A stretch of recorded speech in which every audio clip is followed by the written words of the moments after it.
We will never abandon our sons, daughters, sisters, and brothers who are being tortured by monsters. Since October 7th, the Security Council has passed 4 resolutions with no condemnation of Hamas for their crimes. Meanwhile, the General Assembly has passed 2 resolutions. Hamas is never even mentioned in either resolution. They vaguely mention the release of those held captive, but fail to identify the Hamas monsters who took them. Today, I will demand that the Security Council adopt a clear and unequivocal resolution. This should not require negotiations or deliberations. The Council has a moral obligation to adopt a very simple resolution that condemns Hamas, their atrocities, designates them as a terrorist organization, and demand the release of the hostages. Thank you. Thank you, Ambassador. I'm Shira Fitcherton from Anadolu Agency. I would just like to ask you about the latest situation on the hostage deal and ceasefire talks. Prime Minister Netanyahu has been criticized by many, including President Biden, for not doing enough, and the protesters in Israel, some of them, are also blaming the Prime Minister for not wanting to reach a deal. Are you disappointed by this criticism, or do you not take it into consideration at all? And could you elaborate on the latest situation on the talks? Thank you. Well, first, I'm proud to be in a strong democracy, that one is allowed to demonstrate and to criticize the government.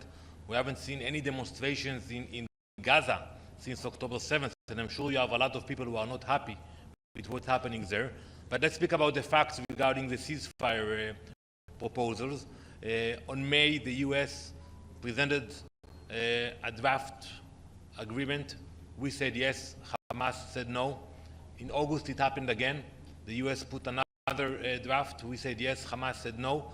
So I think the blame is on Hamas, not on the Prime Minister and not on the Israeli government. Yes, please. Ambassador, Shudaj with China Central Television. I have 2 questions, but first, sorry for the loss of 6 lives. But how would this tragic event impact? Will you still have this negotiation going on, and will there be any terms changes? So we will continue in our efforts to bring the boys and girls back home. Today I will reveal in the Council some of the testimonials of the hostages who were able to get out of the tunnels of Hamas. We will pray and we will fight to bring them back. So we will continue both the military action to find them, but also we will continue with negotiations because we are determined to bring them back home. Ambassador, here's the thing. Prime Minister Netanyahu has spoken many times that the target for the military operation in Gaza is to eliminate the capacity of Hamas. While you're still having the negotiation with Hamas, can you elaborate a little bit why Hamas would engage a negotiation that even they had a deal, they were still doomed to be eliminated? No, for the future of Gaza and the future of Israel, Hamas will not be in presence in the near future. We are moving, we are achieving our goals, but at the same time, we cannot leave behind the hostages. It's a part of the Jewish value to pray and to do whatever we can to release the hostages, and that's why we are actually not negotiating directly with them. We do it through the US, Qatar, and Egypt, but we know that we are sending messages to Hamas because we see the faces of the hostages in front of our eyes every day. Thank you very much. Thank you. היום אני אציג בפני מועצת הביטחון את הדרישה שלנו לגנות את חמאס ולהכריז על שחרור מיידי של החטופים. לא ייתכן שהעצרת הכללית של האו"ם ומועצת הביטחון ידונו רק בנושאים שקשורים לסבל של הפלסטינים בעזה ולא ידברו על מה שקורה לחטופים שלנו. אני מודה לארצות הברית, צרפת ובריטניה שכינסו את הדיון החשוב הזה היום, אבל זה לא מספיק. אנחנו דורשים החלטה שמגנה את חמאס ודורשת את שחרור החטופים. לא נשב בשקט עד שנשיב את כולם הביתה. תודה רבה.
The 9,717th meeting of the Security Council is called to order.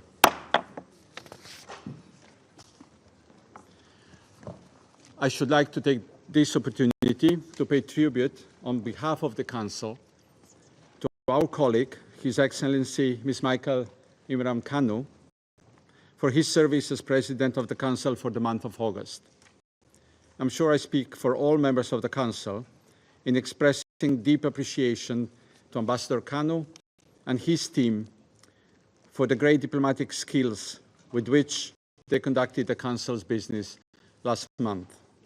The Council engaged in several key discussions while at the same time sailed smoothly through the month. The provisional agenda for this meeting is the situation in the Middle East, including the Palestinian question. The agenda is adopted. In accordance with the Rule 37 of the Council's Provisional Rules of Procedure, I invite the representative of Israel to participate in the meeting. It is so decided.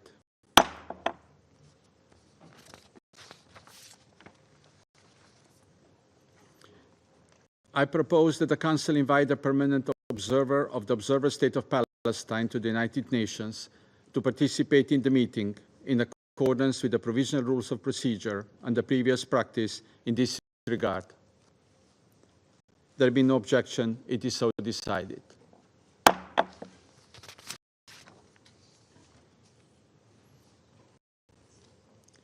In accordance with Rule 39 of the Council's Provisional Rules of Procedure, I invite the following briefers to participate in this meeting. Ms. Rosemary DiCarlo, Under-Secretary General for Political and Peacebuilding Affairs. Ms. Eden Vasorno, Director of Operations and Advocacy, Office of the Coordination of Humanitarian Affairs.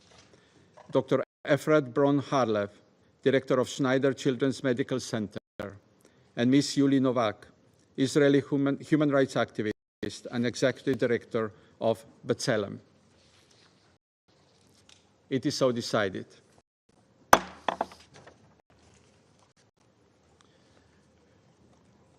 The Council will now begin its consideration of item 2 of the agenda.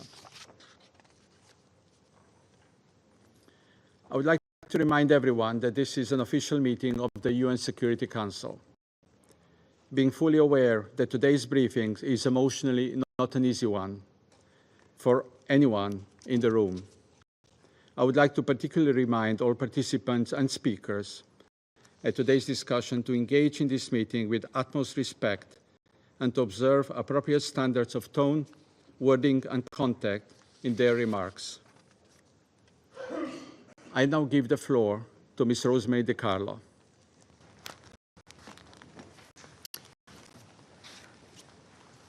Thank you, Mr. President. Nearly a year has passed since the horrific attacks by Hamas and other Palestinian armed groups in Israel, the single deadliest attack in the country's history. Over 1,250 Israelis and foreign nationals were killed, and around 250 individuals were abducted and taken into Gaza. A few days ago, we learned the heartbreaking news of the killing of 6 Israeli hostages, whose bodies were recovered by the Israeli Defense Forces in Gaza. I would like to extend my deepest condolences to the bereaved families. I met the loved ones of several hostages last November in Jerusalem, including the parents of Hirsch Goldberg Poet. I watched the shocking and heartbreaking video footage of his capture, images I will never forget. According to the Israeli government, the hostages had been shot multiple times at close range. They were killed by Hamas shortly before Israeli soldiers were able to reach them inside a tunnel in Rafah.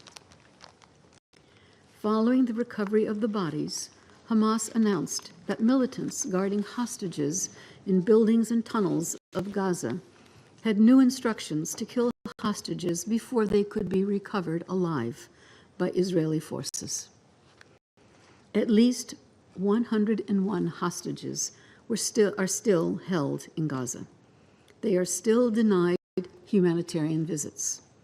Accounts of released hostages and other reports indicate they are likely being held in horrific conditions, with some being subject to violence, including sexual violence and other forms of abuse. I echoed the words of the Secretary General once again. All hostages must be released immediately and unconditionally. For as long as they are held in accordance with international legal obligations, they must be treated humanely and allowed to receive visits and assistance from the International Committee of the Red Cross. Mr. President, we need an immediate ceasefire, the immediate and unconditional release of all remaining hostages, and a massive scale-up of humanitarian aid to Gaza. I welcome the continued efforts by Egypt, Qatar, and the United States in this regard. Recent meetings in Doha and Cairo attempted to bridge gaps, but major differences persist. More must be done to reach a deal without further delay. The United Nations remains committed to supporting all efforts to this end.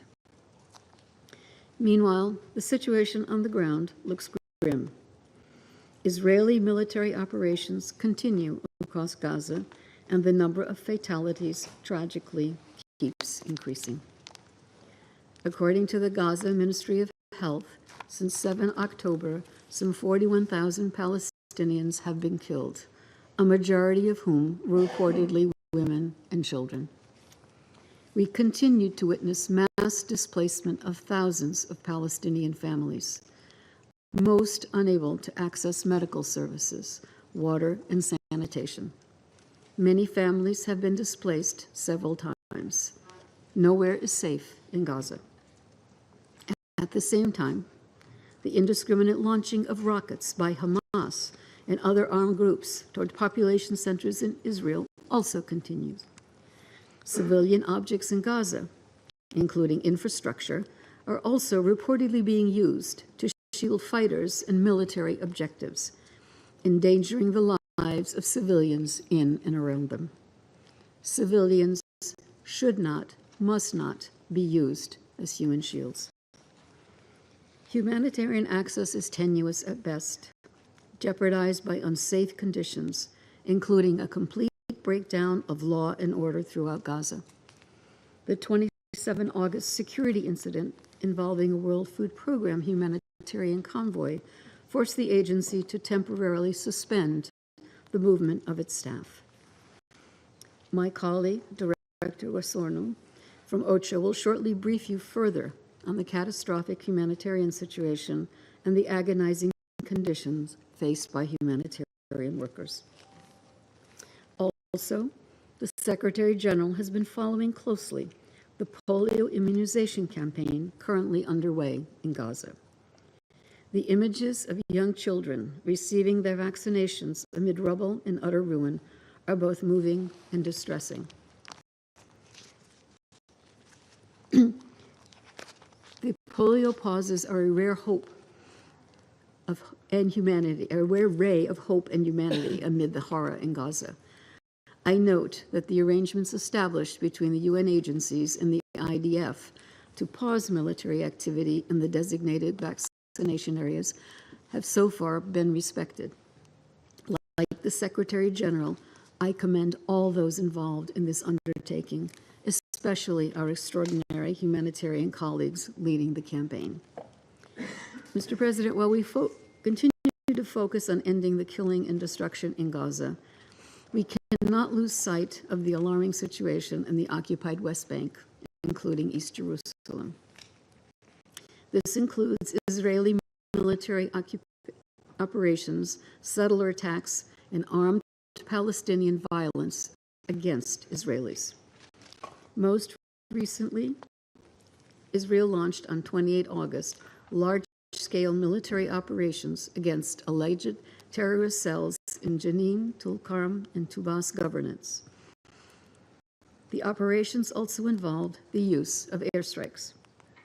These intensive and week-long operations resulted in clashes with armed Palestinians, civilian casualties, and damage to civilian infrastructure.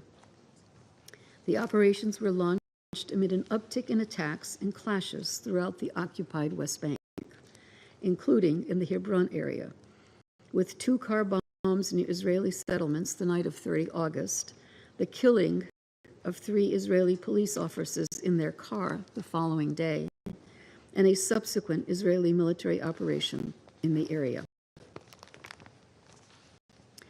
Overall, since 7 October, some 630 Palestinians and 15 Israelis have been killed in the occupied West Bank, including East Jerusalem. All perpetrators of violence, Israeli or Palestinian, must be held accountable. Recent dangerous and provocative acts and statements are further inflaming the situation. Statements by Palestinian armed groups calling for further violence and attacks against Israelis are unacceptable and must cease. The recent inflammatory acts and statements by an Israeli minister at the holy sites in Jerusalem add to an already explosive situation in the occupied West Bank. And the status quo at the holy sites in Jerusalem must be respected and upheld, recognizing the special and historic role of the Hashemite Kingdom of Jordan as custodian of the holy sites in Jerusalem. Mr. President, with every passing day, we get further away from the objective of ending the occupation and achieving a viable 2-state solution. We remain convinced that durable peace will only be achieved when Israel and an independent, democratic, contiguous, viable, and sovereign Palestinian state live side by side in peace and security within secure and recognized borders on the basis of the pre-1967 lines, with Jerusalem as the capital of both states. It is our responsibility to do all we can to support the parties in reaching that objective. Thank you, Mr. President. I thank Ms. De Carlo for her briefing. I now give the floor to Ms. Eden Vosorno. Thank you, Mr. President, for the opportunity to update the Council alongside Under-Secretary General De Carlo following our briefing last week. Mr. President, members of the Council, the latest developments in Gaza and the West Bank compel us to reaffirm, yet again, the equal value of every human life. The aim of international humanitarian law is to limit the consequences of war by setting minimum standards of conduct to protect and meet the needs of those who are not fighting the basic requirements of humanity. Yet, suffering and devastation show that there has been almost no limit to the inhumanity unfolding before our eyes. There are no winners in this war. Instead, it is marked by loss and agony, with civilians bearing the heaviest burden.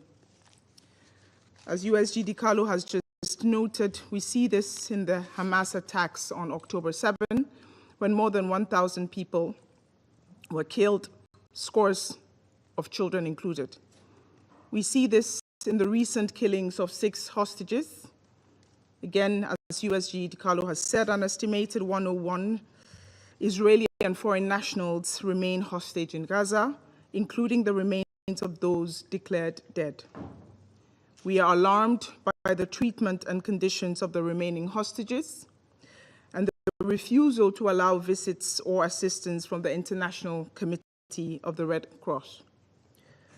Mr. President, we also have grave concerns about the injury and death toll amongst Palestinians in Gaza.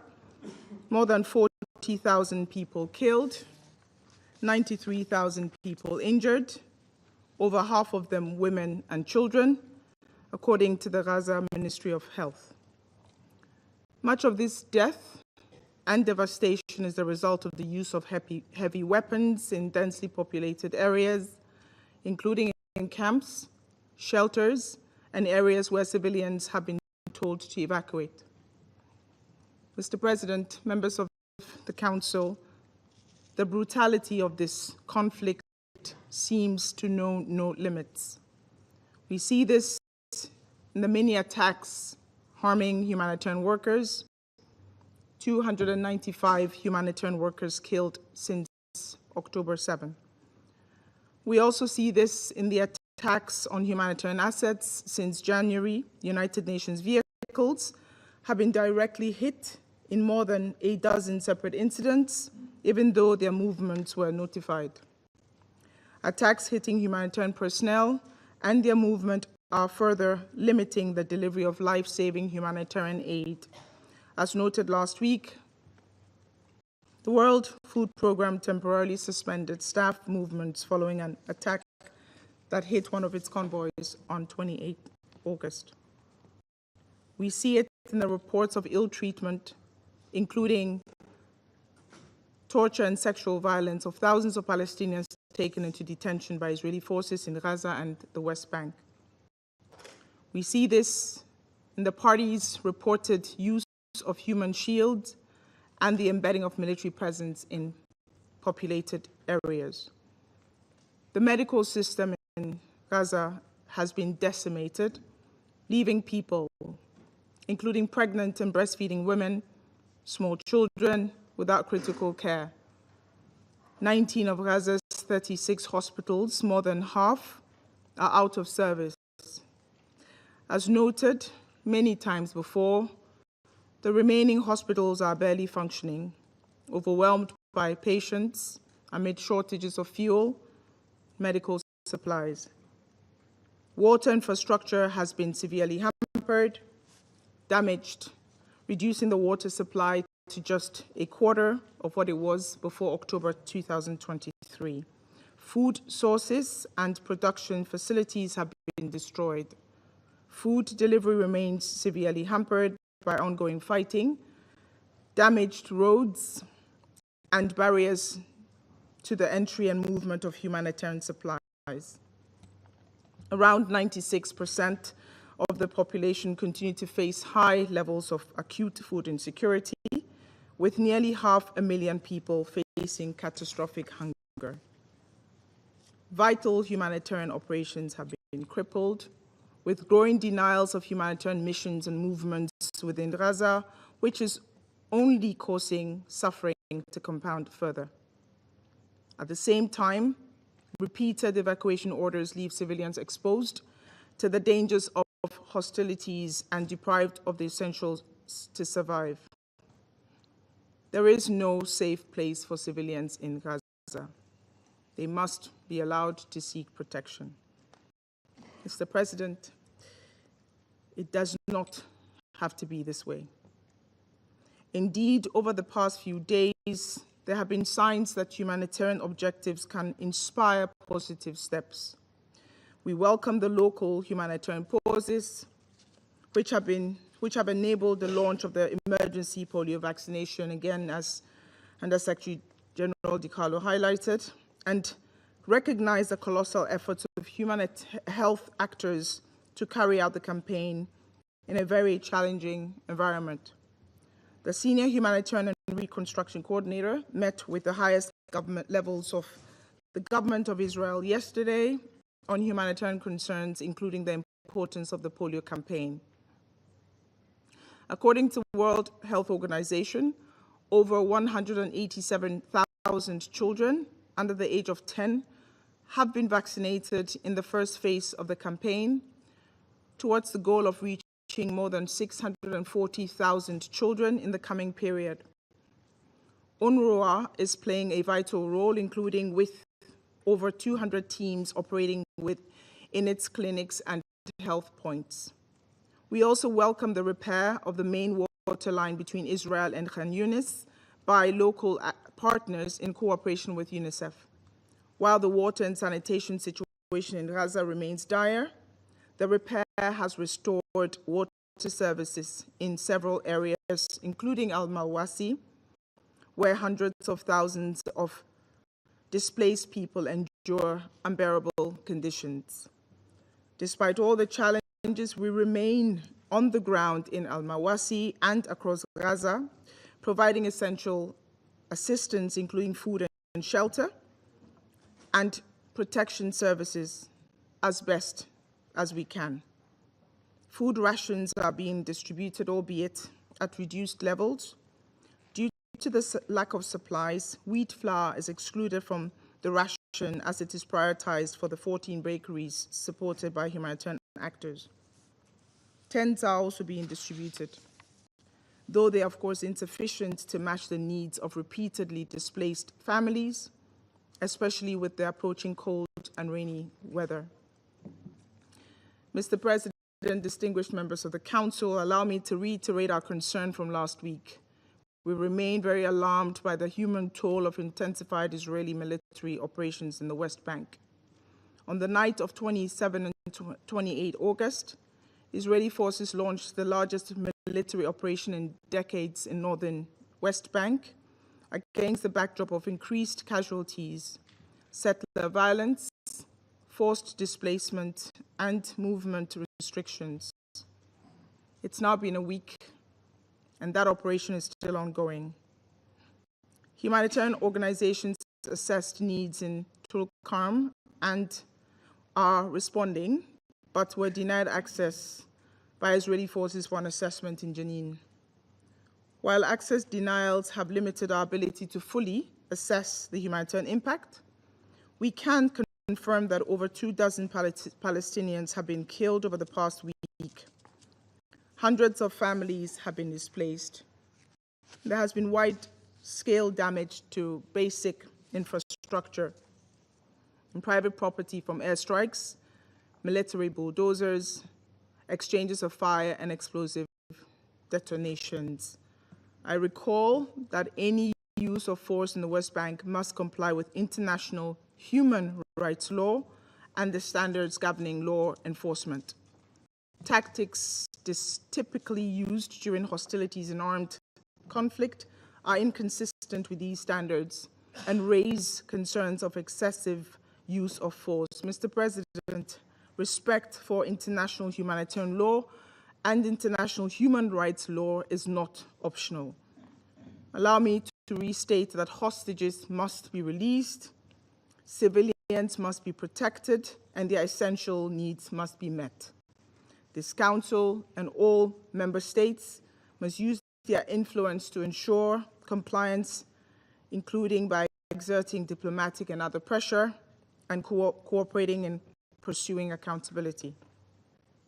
We once again appeal to Council members and all member states to achieve an immediate cessation of hostilities and a sustained ceasefire in Gaza, and to de-escalate the situation in the West Bank. Resolutions passed by this Council promised an immediate ceasefire in Gaza. They also called for the release of hostages, yet months later, the violence continues. Thousands more have been killed, and hostages remain separated from their families. It is time for this Council to turn its promises into reality and end the suffering. Thank you. I thank Ms. Vasorno for her briefing. I now give the floor to Dr. Efrat Bron-Harlev. Hello, and thank you for this opportunity. Shalom. My name is Efrat Bron-Harlev. I'm the CEO of Schneider Children's Medical Center of Israel and a pediatric intensive care physician. I'm also a mother of 4 boys. On October 7th, less than a year ago, our lives changed. By 7 o'clock in the morning, I was already at the hospital, under alarms, getting ready to move about 200 children hospitalized at Schneider's to sheltered areas. Children who come from throughout Israel and outside of Israel to receive the best medical care we can give. Since the opening of our hospital 32 years ago, we have a mission, and that is to treat children, any children, because children are above and beyond everything, above and beyond religions, cultures, genders, and nationality. Children are above and beyond, and children are our future. So on that morning, we were all in a hurry to get all of them and their parents to a safer area at the hospital and to be prepared to receive injured children. After a few hours, even a little more, I understood that we were not going to receive any children. I understood that few dozen of children that were wounded were treated in the southern hospitals, but I also understood that many children of all ages, babies, toddlers, children, were butchered in their houses, butchered, shot, burned, choked, butchered. Then it took another day or two to understand that not only adults were kidnapped. Out of the 253, 38 were children. The youngest, Kfir Bibas, still now in Gaza, was then only 8 months old. From the minute that we understood that there are children kidnapped, we took a decision to prepare for their return to Israel, return home. We are a very high-leveled, state-of-the-art pediatric hospital. We have all the needed knowledge of how to treat children in extreme situations, but we never imagined and never thought that we will have to prepare to treat 3, 4, 5, 8, or 14 years old children that come back from captivity. We searched for literature, for some previous knowledge, but none was found. We created new protocols that we knew would have to be very flexible and changeable when we see, hear, or examine the children once they return. It took 50 days and more, 50 days in which young children were kept in captivity, kept in complete silence. They were not allowed to cry, not allowed to laugh, not even allowed to stand up. They hardly ate, kept every bite of bread, moved from place to place in the middle of the night, horrified. When they arrived, they did not look like children. They looked like shadows of children. No impressions on their faces. They were not happy. They were not crying. They were mostly very, very silent. Questions like, are we allowed to look out the window? May I step out of bed? Are we safe here? Were repeatedly asked. One girl, Gali, 14 years old, who was kept almost alone for most of the time in Gaza, was told by the terrorists that were holding her that there is no more Israel, that nobody is looking for her anymore, that nobody loves her. 14 years old. Sharon Cunio was kidnapped with her husband David, that is still now in Gaza. They were kidnapped with their 3-year-old twin girls, Emma and Yuli.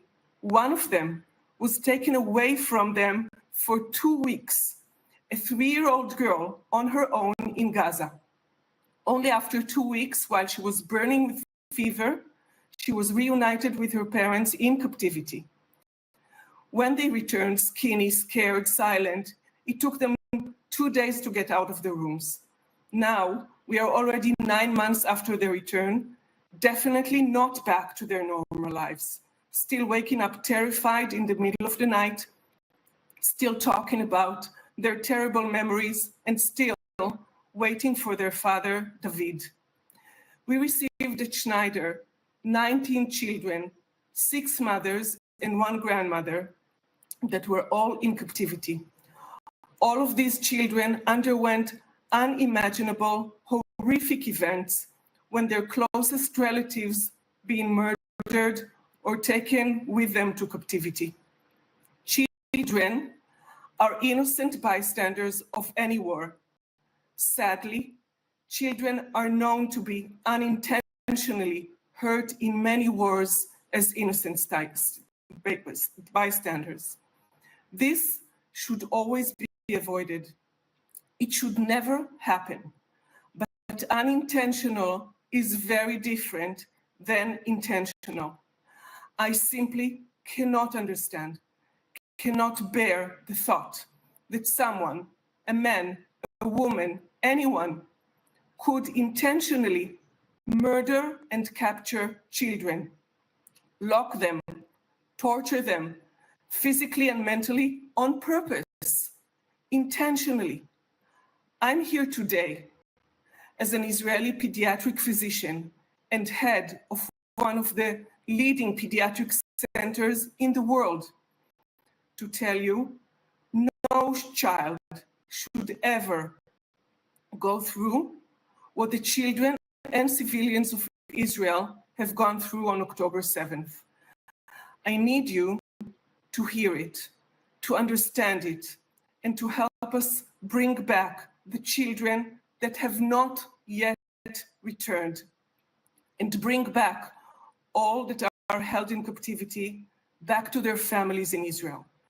I need you to help all of us make sure that never again such intentional atrocities happen to children. Am Israel Chai, and thank you again very much for this opportunity. I thank Dr. Bron Harlev for her briefing. I now give the floor to Ms. Yuli Novak. Thank you. Members of the Security Council, it is an honor to address the Security Council today, and I thank the Slovenian presidency for the invitation to talk to you about the state of human rights in Israel-Palestine. On Sunday, we woke up to the news that 6 Israeli hostages were executed by Hamas as Israeli forces came close. Another 6 added to the tens of thousands of people in this land who should not have died over the past year.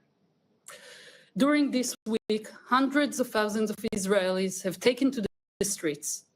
They feel angry, desperate, and betrayed by their government. They have understood that the Israeli government does not want to return the hostages in a deal, but to continue the war indefinitely. To understand the Israeli government's criminal conduct over the last 11 months, you have to understand the overall goal of this regime. Since Israel was founded, its guiding logic has been to promote Jewish supremacy over the entire territory under its control. The current government's guidelines state that, quote, the Jewish people have an exclusive and unquestionable right to all parts of the land of Israel. In the criminal Hamas-led attack on October 7th, 1,200 Israelis were killed and 250 taken hostages. Since that day, I and every Israeli I know have been living in deep fear. Our government is cynically exploiting our collective trauma to violently advance its project of cementing Israel control over the entire land. To do that, it is waging war on the entire Palestinian people, committing war crimes almost daily. In Gaza, this has taken the form of expulsion, starvation, killing, and destruction on an unprecedented scale. This goes beyond revenge. Israel is using the opportunity to promote an ideological agenda, making Gaza inhabitable. As this council has been informed repeatedly, a vast part of Gaza's homes and infrastructures have been completely destroyed.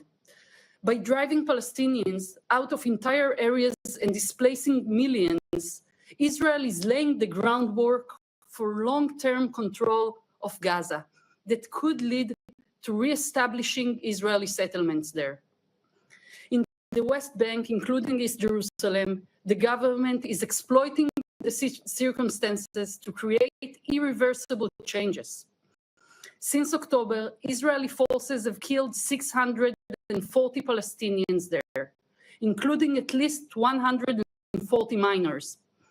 Settlers are attacking Palestinians and carrying out pogroms in broad daylight with support of from the government. They have so far managed to drive 19 Palestinian community out of their homes. And recently, the military launched a huge operation to damage infrastructures that serves hundreds of thousands of people in the northern West Bank. The international community did not stop Israel's criminal policy of massive harm to civilians in Gaza. Now, this cruel policy is spilling over into the West Bank. The war on Palestinians is also happening inside prisons. Since October, Israel has arrested thousands of Palestinians and held them in inhumane conditions. Last month, we at B'Tselem published a report called Welcome to Hell. It shows a shocking pattern of abuse that amounts to torture. The government of Israel has used the war to turn Israeli prisons into a network of torture camps for Palestinians. This violence is possible because Israel has enjoyed impunity for decades. As long as this impunity continues, the killing and destruction will continue and expand, and fear will continue to rule the land. The international community has failed its duty to protect civilians. 4 UN Security Council resolutions on the Gaza conflict did not lead to a lasting ceasefire or free the hostages. The risk of regional escalation has grown.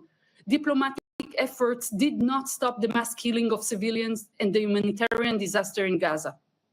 The Council must acknowledge this failure and take effective action to compel Israel and Hamas to immediately and permanently cease all hostilities. But de-escalation is only the first step.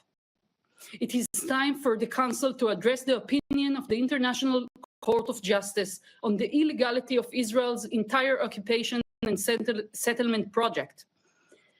Every day that this Council does not act on the court's call to end the occupation and apartheid is another day you are abandoning us, the people of this land, who are suffering and dying in tens of thousands needlessly under a cruel and unjust apartheid regime. Thank you. I thank Ms. Novak for her briefing. I now give the floor to those council members who wish to make the statements. I give the floor to the representative of Algeria. Mr. President, let me first congratulate you for assuming the presidency of the Security Council for the month of September. And I want to extend the full support of Algeria to your mandate. I wish also to congratulate Sierra Leone for the very successful presidency during the month of August. At the outset, Mr. President, I wish to express my profound gratitude to you for convening this meeting at a moment when our region, particularly the occupied Palestinian territory, is witnessing serious violations that threaten to unravel the very foundations upon which the international community has sought to resolve the conflict in the Middle East. I extend my thanks to both Mrs. Di Carlo and Mrs. Wosornu for their comprehensive briefings. And we listened carefully to the briefers from the civil society. Their words vividly illustrate the magnitude of the suffering enduring by the Palestinian people. A suffering that underscores the failure of the international community, failure to enforce its own decision, against an Israeli occupying power that acts with impunity, shielded from accountability. Mr. President, if we are gathered here today, it is because diplomacy has failed. It is because this Security Council, entrusted with maintaining international peace and security, has not fulfilled its duty. How many lives could have been saved? How much suffering could have been avoided if we have been more resolute in implementing our resolution, including Resolution 2735. I cannot help but think that had the ceasefire been imposed, more than 3,000 Palestinians, 3,000 Palestinians, half of them women and children, would have been spared. I cannot help but think that had the ceasefire been enforced by this Council, the 6 hostages would be alive and free today. For us, there can be no double standard in recognizing suffering or in grieving the loss of a loved one. For us, every life matters. Mr. President, the Israeli occupation continues inflicting collective punishment upon the Palestinians in Gaza and West Bank. The staggering toll of death and destruction reveals a barbarism aimed at erasing the Palestinian identity, and with it, the vision of the Palestinian state. As the world struggles to secure a ceasefire in Gaza, despite the clear demand from the international community, including this very Council, the Israeli occupier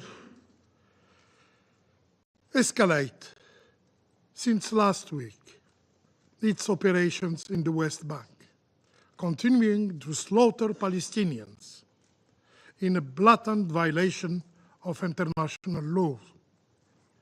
Since last October, in West Bank,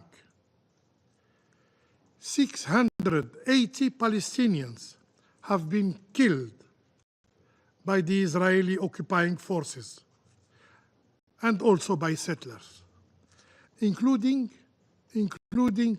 150 children. We all have condemned several times these war crime and crime against humanity. But today, mere words are not enough. Today, we must act to ensure that the international law is above all. As the primary organ responsible for maintaining international peace and security, this Council must act without further delay to ensure its decisions are respected, to ensure its decisions are implemented, and initiate a genuine and effective peace process in the Middle East. Mr. President, the sanctity of human life and the shared experience of suffering must unite us, lest we lose our humanity. For us, every life holds equal value, despite race, religion, or color, and we cannot turn a blind eye to any suffering. Every single innocent life matters. Yet, let us recognize that the plight of Palestinian detainees is often, too often, silenced or ignored. They endure torture.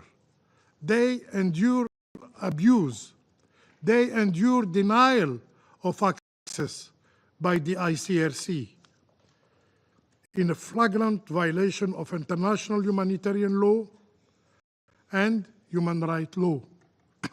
Since October, the ICRC has reported more than 8,700 missing Palestinians, mainly from Gaza, with the occupying authorities refusing to provide any information or allow Red Cross visit.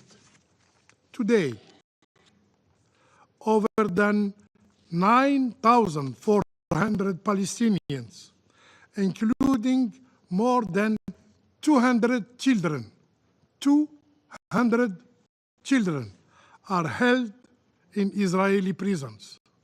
Among them, more than 3,600 are administrative detainees. They are held for months without any charge. These detainees suffer in silence, abandoned by the international community. Since last October, the Israeli occupying authorities have killed 24 Palestinian detainees while in their custody. Just this Monday, the day before yesterday, the Israeli forces brutally executed Ayman Abed through beating and torture. Do you know what Ayman Abed's crime was? Nothing. He was arrested solely to pressure his son to turn himself in. This is the policy of the occupation. Dear colleagues, the number 552 may be meaningless to many of you, but for Palestinians' families, it represents the bodies of their loved one still held by the Israelis occupier. Yes, the Israelis occupier is holding 552 bodies of Palestinians. Can we fathom that the body of Jasser Shatat, killed in 1968, is still held by the Israeli occupier? Those responsible for all these crimes cannot remain unpunished. As President Tebboune stated, those involved in the massacre and extermination of Palestinians must be brought to justice. Mr. President, to conclude, we are faced with a test of our commitment to the law and to the principle that define the international orders. And it is the responsibility of the international community and this Security Council in particular to protect the multilateral system by reining in the occupation authorities that seek to extinguish the hope of Palestinian state. Silence and inaction in the face of this policy, in the face of these atrocities, will only drive the region toward further escalation. I thank you. I thank the representative of Algeria for their statement. I give the floor to the representative of the United States of America. Thank you, Mr. President, and allow me also to congratulate you on the assumption of the presidency. And I would also like to commend Sierra Leone for a successful presidency during the month of August. Thanks to Undersecretary General DiCarlo, Director Warsarnu, Dr. Bron Harlev, and Ms. Novak for your briefings during what is the first meeting in nearly a year on this issue. Hirsch Goldberg Paulin loved geography. For his bar mitzvah, he asked for atlases and maps, for the gift of understanding the world, of wrapping it in his arms. His father imagined that his son would someday work for National Geographic, but I think Hirsch may have also become an American diplomat, a peace builder, someone who could forge even the deepest divides, and maybe even here in this room. I have the honor of getting to know Hirsch through his parents, Rachel and John. On October 7th, Hamas killed their son's friend, blew off their son's hand, and then stole their son's future, holding him hostage in the tunnels beneath Gaza for 331 days. Devastation has a blurring effect. Days bleed together, the sheer scale of loss anonymizes its victims. And yet, Rachel and John insisted that the world know their son as a person. Every single day, they relived the worst moments of their lives, talking to anyone and everyone who would listen to them talk about Hirsch. Not only where he was, but who he was, why his fate and the fate of hundreds of hostages mattered, and why the fate of thousands upon thousands of innocent Palestinians mattered too. That they too were people, each containing a universe, who wanted and deserved peace, who wanted to and deserved to live. This past weekend, we learned the devastating news I hoped and prayed would never come. That after nearly 11 months in captivity, Hirsch, along with 5 other hostages, was brutally killed by Hamas.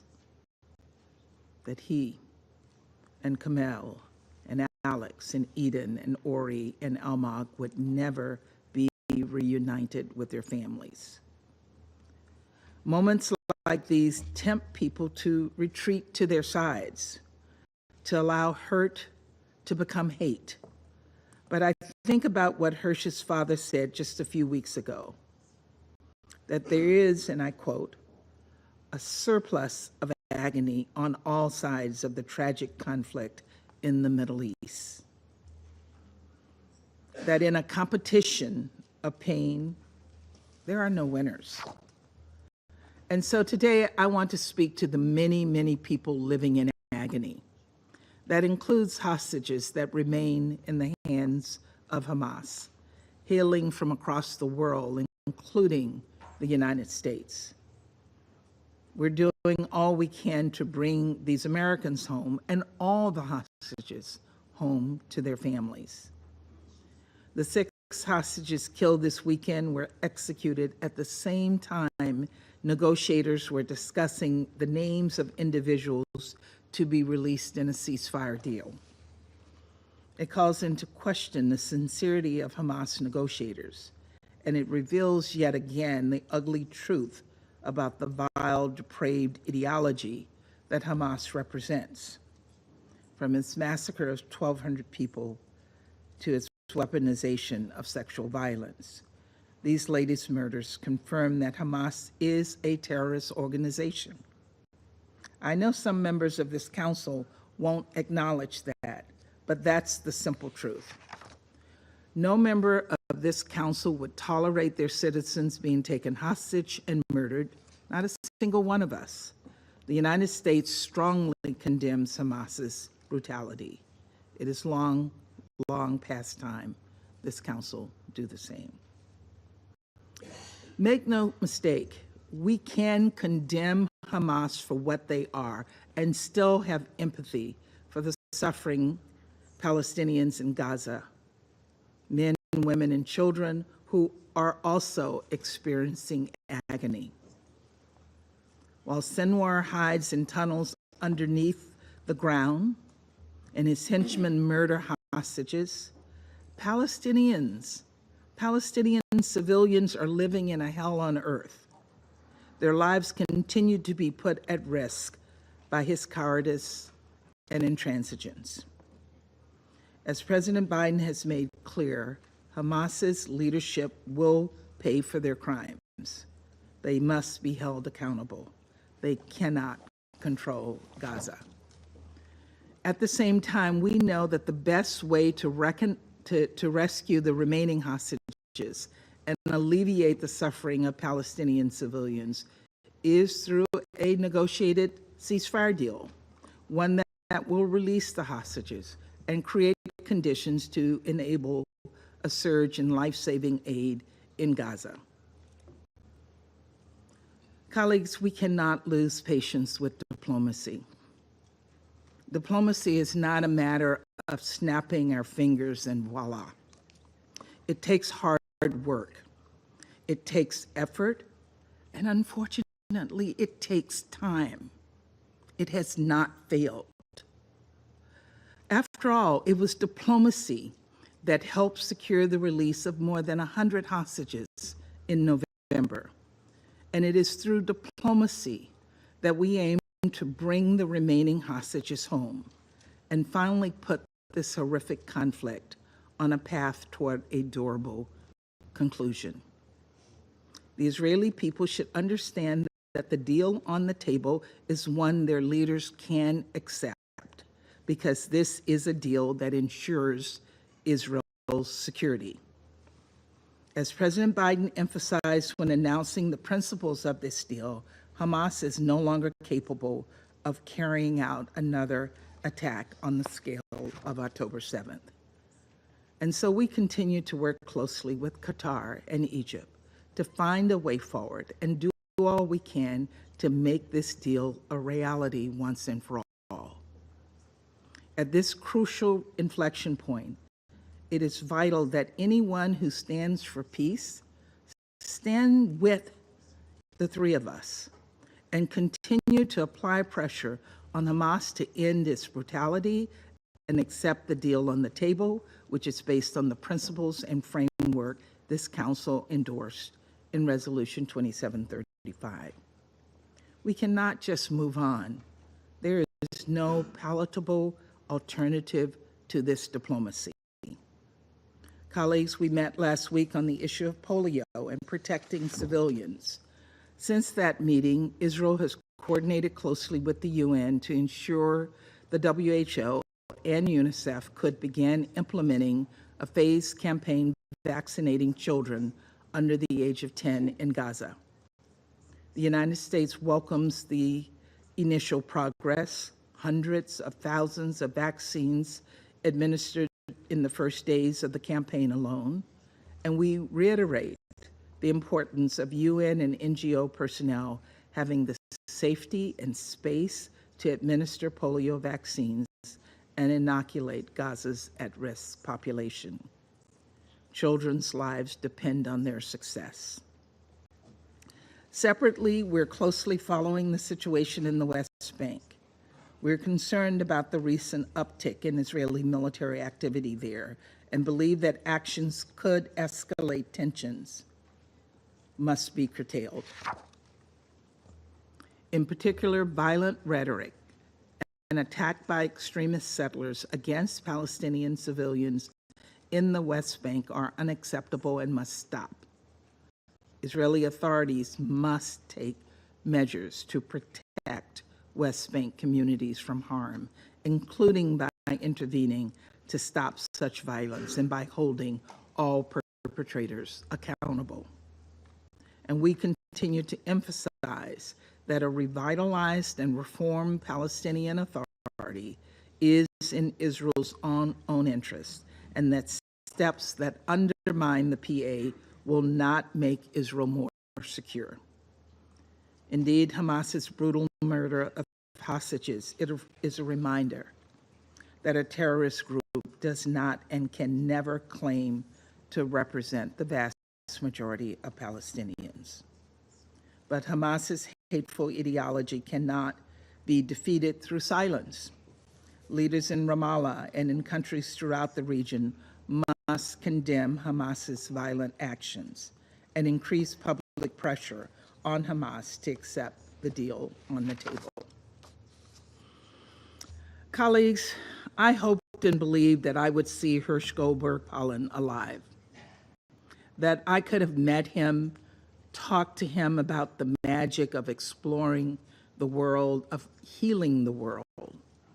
I believed that I could have hugged him and told him how hard his parents fought for him, how hard they fought for every hostage family, every innocent Israeli and Palestinian whose life was destroyed by the scourge of war.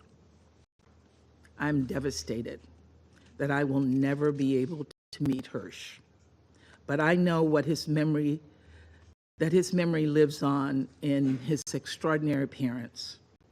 I know that even though they have every reason to crawl under the covers and never emerge, they will continue to fight for humanity, to fight for dignity, for peace, for diplomacy, even when it feels slow, even when it feels impossible. For the return of the hostages, for an end to this horrific war, and for a better future for us all. We owe it to them and their beloved son, to parents and children like them, Israeli and Palestinians alike, to do the same. Thank you. I thank the representative of the United States, and I give the floor to the representative of France. Monsieur le Président, je remercie Mesdames Di Carlo et Woezornou pour leurs interventions. La France a appris avec indignation l'assassinat par le Hamas de 6 otages. Nos pensées vont vers leurs familles et vers leurs proches, à qui nous adressons toutes nos condoléances. La France exprime sa pleine solidarité envers le peuple israélien. Elle redit sa condamnation des attaques terroristes du 7 octobre. Elle réaffirme son attachement indéfectible à la sécurité d'Israël. Nous appelons à la libération de tous les otages, y compris celle de nos compatriotes. C'est une priorité absolue pour la France. Monsieur le Président, un cessez-le-feu immédiat et permanent est indispensable pour mettre fin aux souffrances de la population et pour permettre l'acheminement massif de l'aide. Cela ne peut plus attendre. La situation humanitaire est catastrophique, tant au plan sanitaire qu'au plan alimentaire. La France salue le début de la campagne de vaccination contre la polio, grâce à l'OMS, l'UNICEF et l'UNRWA. L'accord sur des pauses humanitaires localisées qui a permis cette campagne doit prévaloir aussi longtemps que la situation sur le terrain le nécessitera. Cette campagne de vaccination démontre qu'il est possible de permettre aux acteurs humanitaires d'agir sur le terrain. Cela doit devenir la règle, comme l'exige le droit international humanitaire. Monsieur le Président, la France est très préoccupée face à la dégradation rapide de la situation au nord de la Cisjordanie à la suite des opérations militaires israéliennes. Celles-ci contribuent à l'instabilité et elles sont de nature à déclencher un grave cycle de violence dans toute la Cisjordanie. La France condamne la politique de colonisation. Celle-ci est contraire au droit international. Les autorités israéliennes doivent faire cesser les violences et la politique de terreur de certains colons extrémistes. Monsieur le Président, la seule solution pour mettre fin à la guerre ainsi qu'au désastre humanitaire qui dure depuis 11 mois dans la bande de Gaza, c'est un accord entre le Hamas et Israël. La France soutient les efforts de médiation des États-Unis, de l'Égypte et du Qatar. Ces négociations doivent enfin aboutir. La France appelle les parties à faire les compromis nécessaires. Face à la montée des tensions au Moyen-Orient, ce Conseil doit tout faire pour éviter un embrasement régional. La France poursuit ses efforts en ce sens, en lien avec ses partenaires. Je vous remercie. I thank the representative of France, and I give the floor to the representative of the United Kingdom. Thank you, President, and I join others in thanking Under-Secretary General Di Carlo, Director Wasonu, Dr. Bronhalev and Ms. Novak for briefing us today. Last week, we heard the news that the bodies of 6 Israeli hostages were recovered in Gaza. We condemn their murder by Hamas. My Prime Minister has conveyed his thoughts and prayers for the families and the Israeli people. The UK supported Israel's request for this briefing to shine a spotlight on the abhorrent crimes of Hamas and their impact on innocent civilians. It is also entirely right, as Algeria proposed, to focus on recent grave developments in the West Bank and Gaza. President, of the 253 hostages taken in the horrific 7th of October terrorist attacks, 101 hostages remain captive in Gaza and subject to unimaginable horror. We once again condemn Hamas terrorist attacks in the strongest terms. We reiterate our demand for Hamas to release the hostages immediately. There can be no doubt that Hamas pays not the slightest heed to international humanitarian law. We urge all parties to agree a ceasefire deal which would bring an end to the ordeal of these hostages. Israel continues to face threats, not only from Hamas, but also from Iran and its range of hostile proxies who openly call for Israel's annihilation. Iran should be in no doubt of our commitment to challenge their malign and destabilizing activity and our commitment to Israel's security. President, the suffering of Palestinians also worsens each day. Over 40,000 Palestinians have been killed, many of whom are women and children. The most basic needs of children and thousands of orphaned children are unmet. A ceasefire deal offers an opportunity to end their suffering. As we've heard, the humanitarian situation in Gaza is beyond appalling. with dire sanitary conditions, a serious risk of famine, and now polio.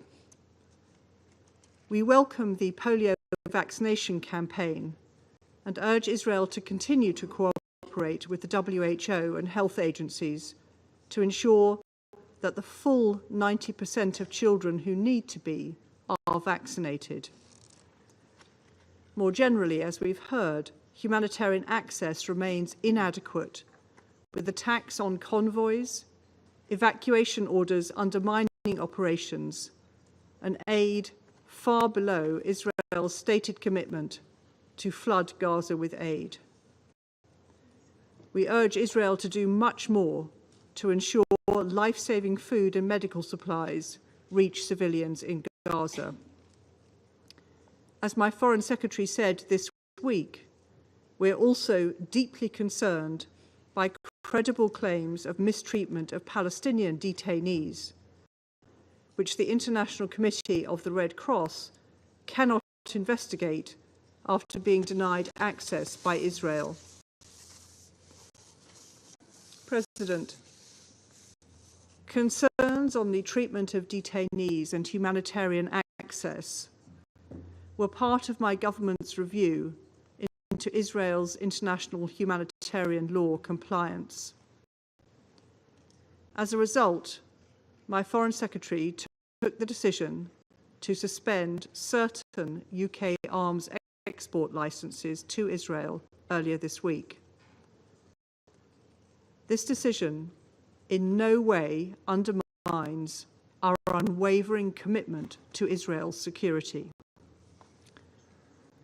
Whilst we recognise Israel's need to defend itself against security threats, the UK is also deeply worried by the ongoing IDF operations in the West Bank, particularly the reports of civilian casualties and the destruction of civilian infrastructure. Israel must also tackle the accelerating settler violence and end its illegal expansion of settlements, which undermine prospects for the realization of the two-state solution. President, let me conclude by thanking the US, Qatar, and Egypt for their efforts in the ongoing negotiations. The parties have had time to study the deal on the table. The parties must now bridge their differences and end the suffering by agreeing to a deal and immediate ceasefire and rediscover the path to a two-state solution. I thank you. I thank the representative of the United Kingdom and I give the floor to the representative of Switzerland. Merci, Monsieur le Président. Et comme il s'agit de notre première déclaration au Conseil ce mois, permettez-moi tout d'abord de remercier la Sierra Leone pour sa présidence le mois passé et de vous souhaiter beaucoup de succès à l'occasion de votre présidence en ce mois de septembre. J'aimerais, comme mes collègues, également remercier les 4 briefeurs de ce jour, la secrétaire générale aux affaires politiques, Rose-Marie Di Carlo, la directrice des opérations du plaidoyer à OCHA, Madame Edem Bozornou, Madame Efrat Braun-Harlef, directrice du Centre médical Schneider, et Madame Yuli Novak, directrice exécutive de B'Tselem, de leur présentation. La Suisse a fermement condamné les actes de terreur, la prise et la détention d'otages perpétrés par le Hamas et d'autres groupes armés palestiniens depuis le 7 octobre dernier. Nous sommes profondément choqués par les informations confirmées par l'ONU selon lesquelles 6 otages ont été exécutés par le Hamas à Gaza le 1er septembre. La capture d'otages et leur exécution sont des violations du droit international humanitaire. Ces violations constituent des crimes de guerre et leurs auteurs doivent être traduits en justice. Nous condamnons ces actes avec la plus grande fermeté et présentons nos condoléances à leurs proches. La Suisse appelle à la libération immédiate et inconditionnelle de tous les otages. Ces derniers et leurs familles vivent depuis 11 mois un véritable calvaire. Les otages doivent être traités avec humanité, en accord avec les normes du droit international et bénéficier sans plus tarder des visites du CICR et de l'aide médicale dont ils ont besoin. Cela vaut aussi pour toutes les personnes détenues par Israël en lien avec le conflit, en particulier les mineurs. Monsieur le Président, la situation humanitaire à Gaza demeure catastrophique. Nous venons de l'entendre encore. Nous rappelons que les civils et les infrastructures civiles sont protégés. Aussi, nous condamnons toutes les attaques à l'encontre des civils qui représentent des violations flagrantes du droit international humanitaire et des crimes de guerre. Le personnel humanitaire doit être protégé afin de venir en aide aux civils dans le besoin, comme demandé par la résolution 2730. Pour cela, les armes doivent se taire. Ceci est crucial pour permettre aux agences de l'ONU et à ses partenaires de mener à bien les 2 phases de vaccination nécessaires et protéger 640 000 enfants contre la polio à Gaza. La Suisse salue le fait que, selon l'OMS, et nous venons de l'entendre aussi, la première phase se déroule sans incident majeur dans le centre de la bande de Gaza.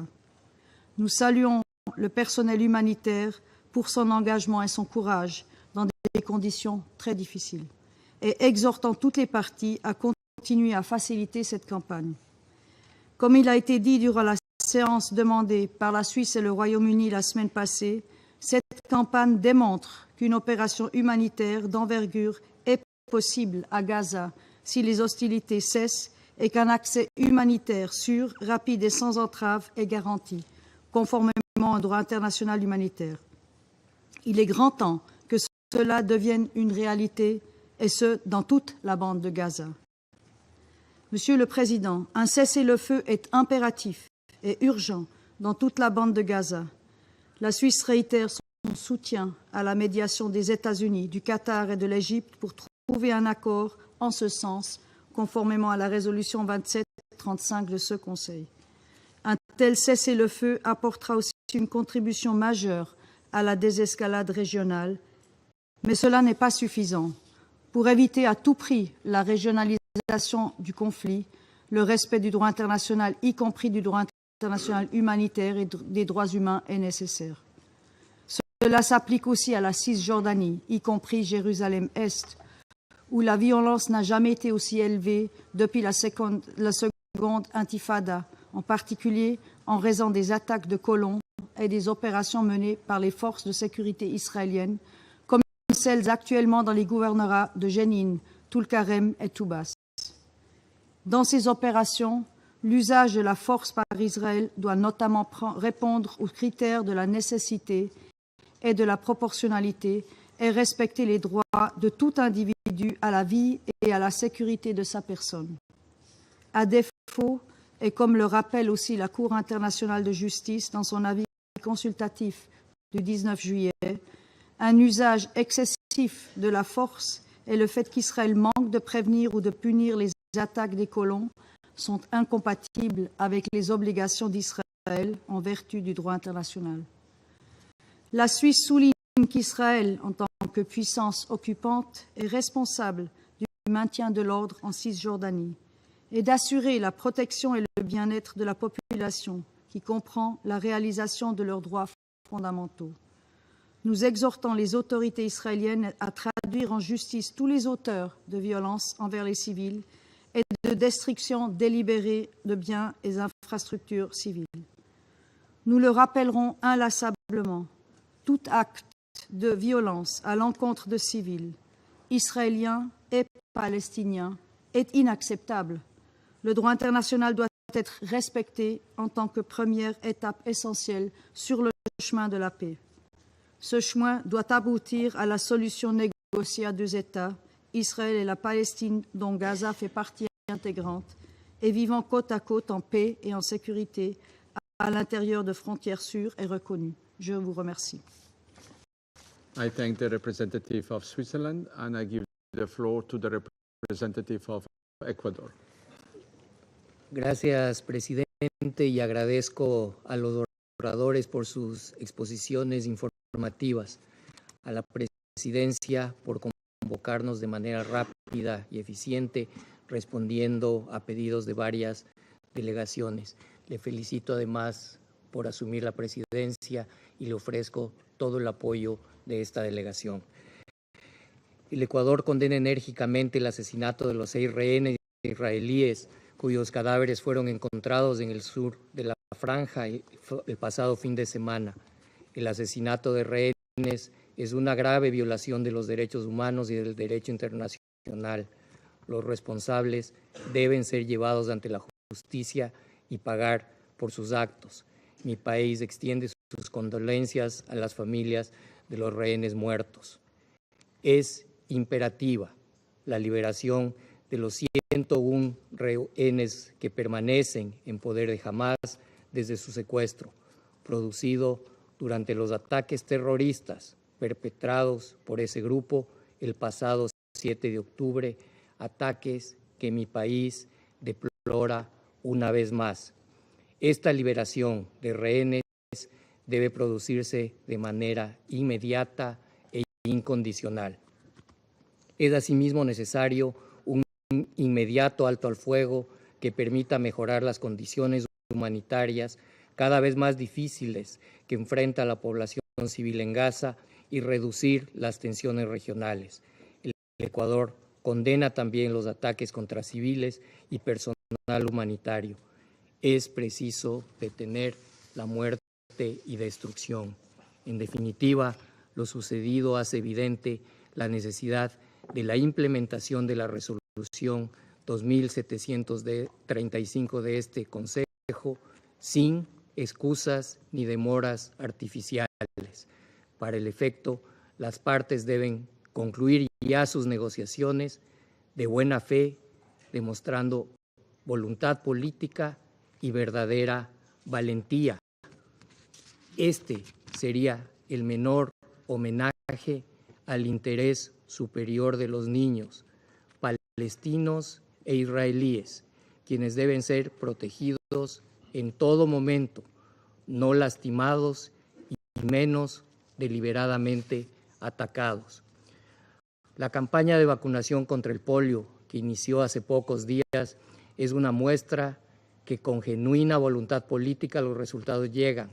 El Ecuador valora y agradece la labor de la OMS y de todas las agencias de Naciones Unidas que están involucradas en este esfuerzo.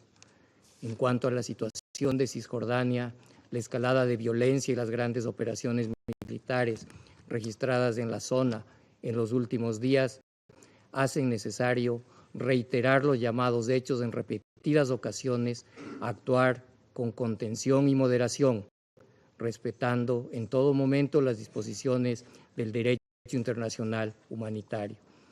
Se debe siempre recordar que los civiles y la infraestructura civil no pueden ser objeto de ataques y gozan de protección.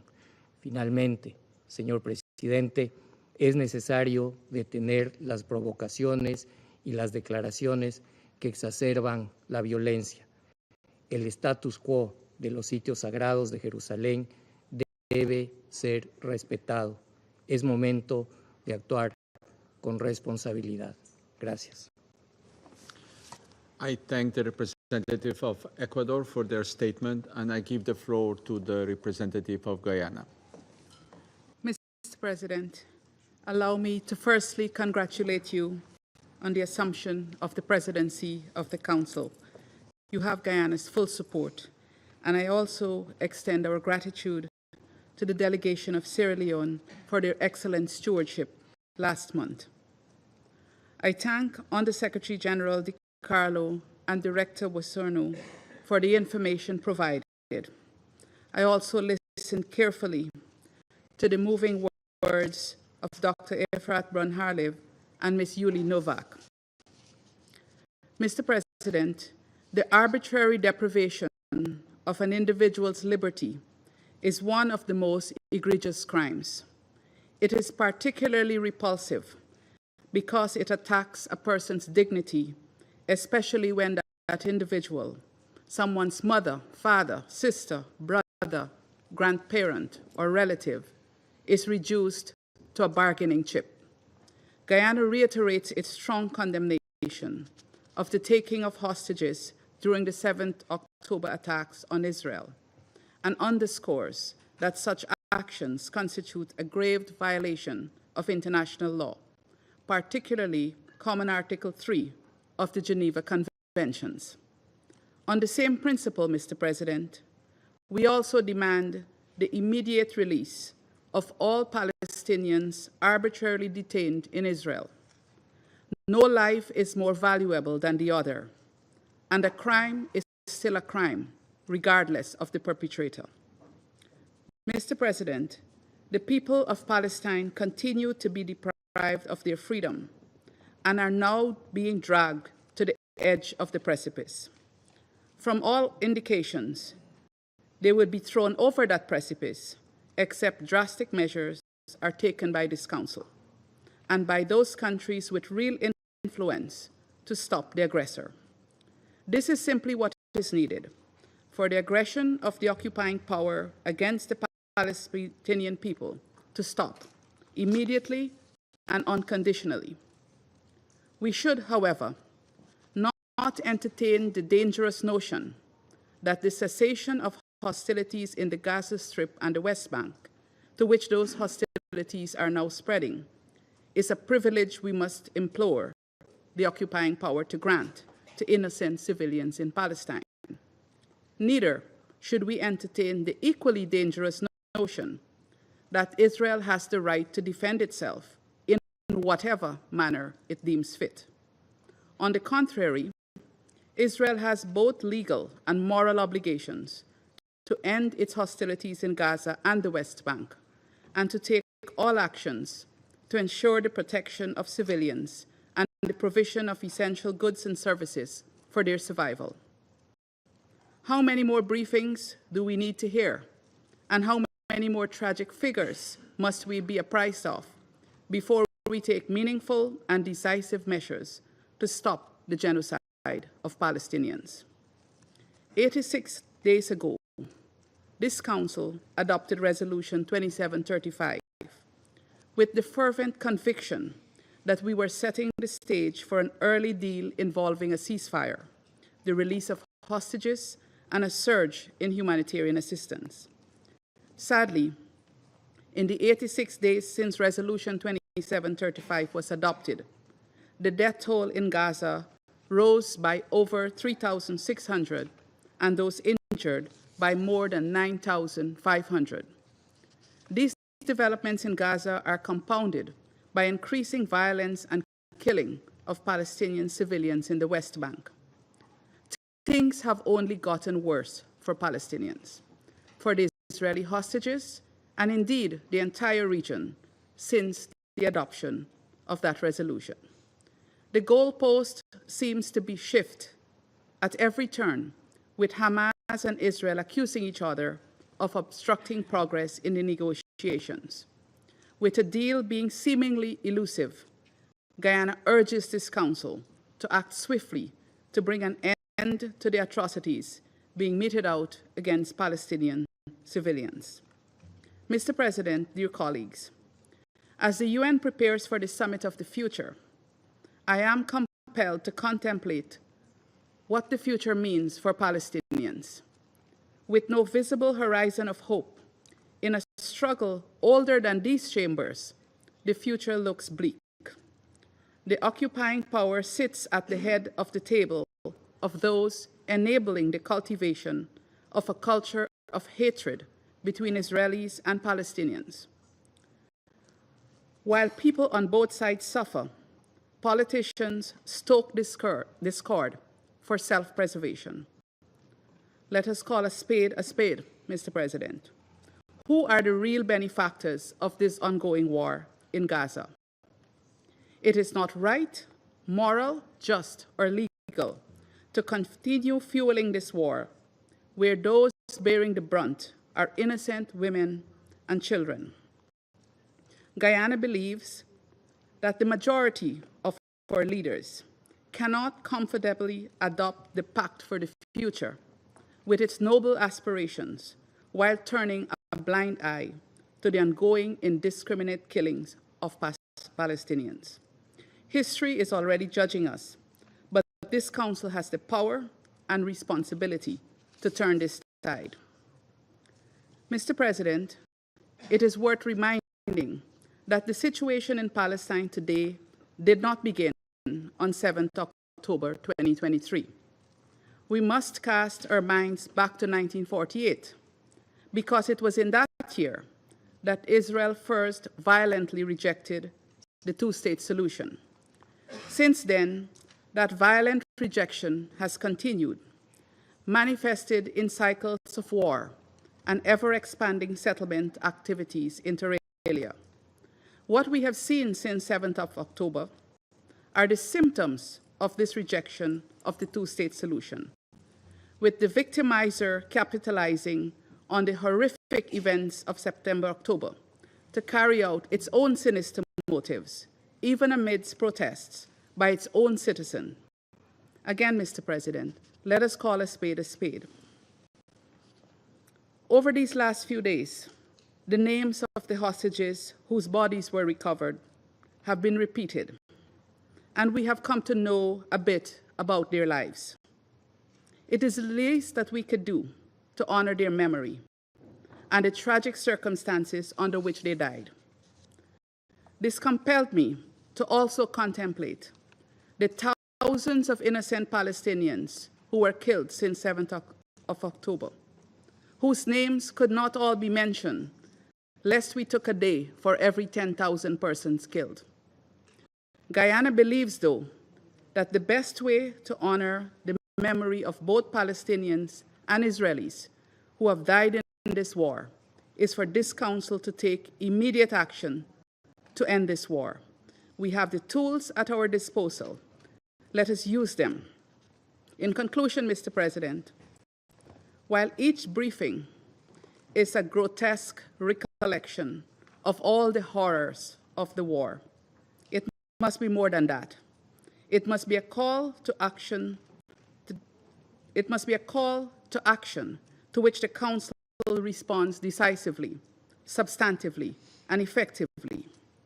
While Plato asserted that only the dead have seen the end of war, this Council can ensure that remaining generations of Palestinians and Israelis also see and experience the end of war, and more than that, experience sustainable peace.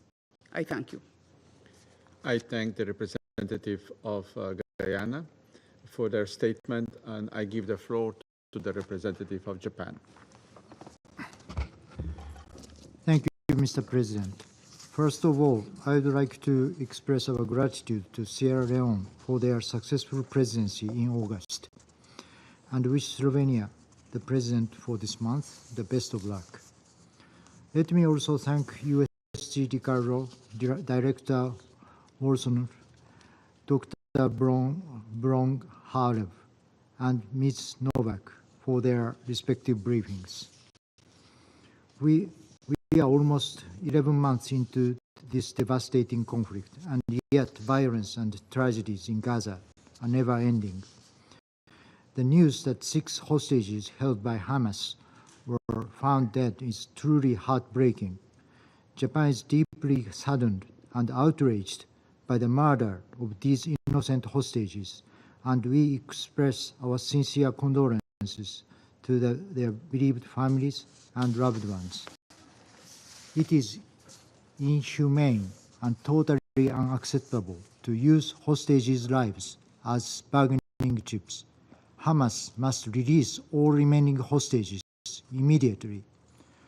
Turning to the overall situation in Gaza, Japan remains appalled by the ever-increasing civilian casualties, mostly women and children, the massive displacement, and the worsening humanitarian situation due to the relentless hostilities. We welcome the successful implementation of the first few days of the polio vaccination campaign under the temporary pauses, and we are relieved to hear that more than 180,000 children have been vaccinated so far.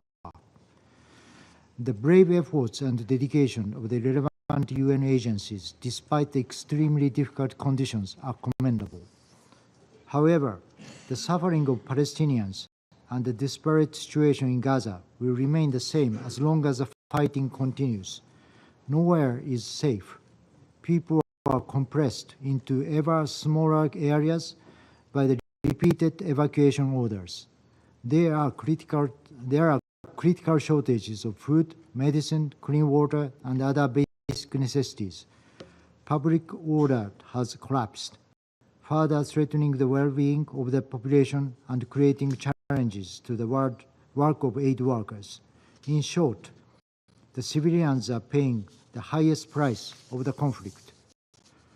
Japan reiterates that all parties must strictly abide by the relevant principles of international humanitarian law. Most importantly, the protection of civilians, and must secure the safe and unhindered delivery of humanitarian aid. Mr. President, while our eyes are on Gaza, Japan is also seriously concerned about the deteriorating situation in the West Bank.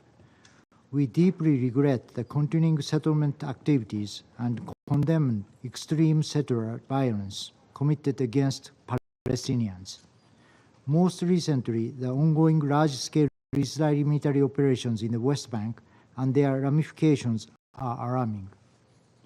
Mr. President, in the inflamed Middle East, one thing that can relieve tensions in the region is a deal that brings the hostages home, achieves an immediate ceasefire, and expands the delivery of humanitarian aid at scale throughout Gaza.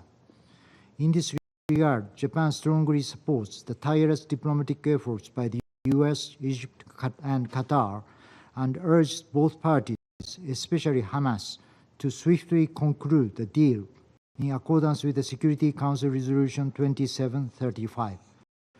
All parties must prioritize to end the agony of innocent civilians rather than focusing on political gains. I thank you.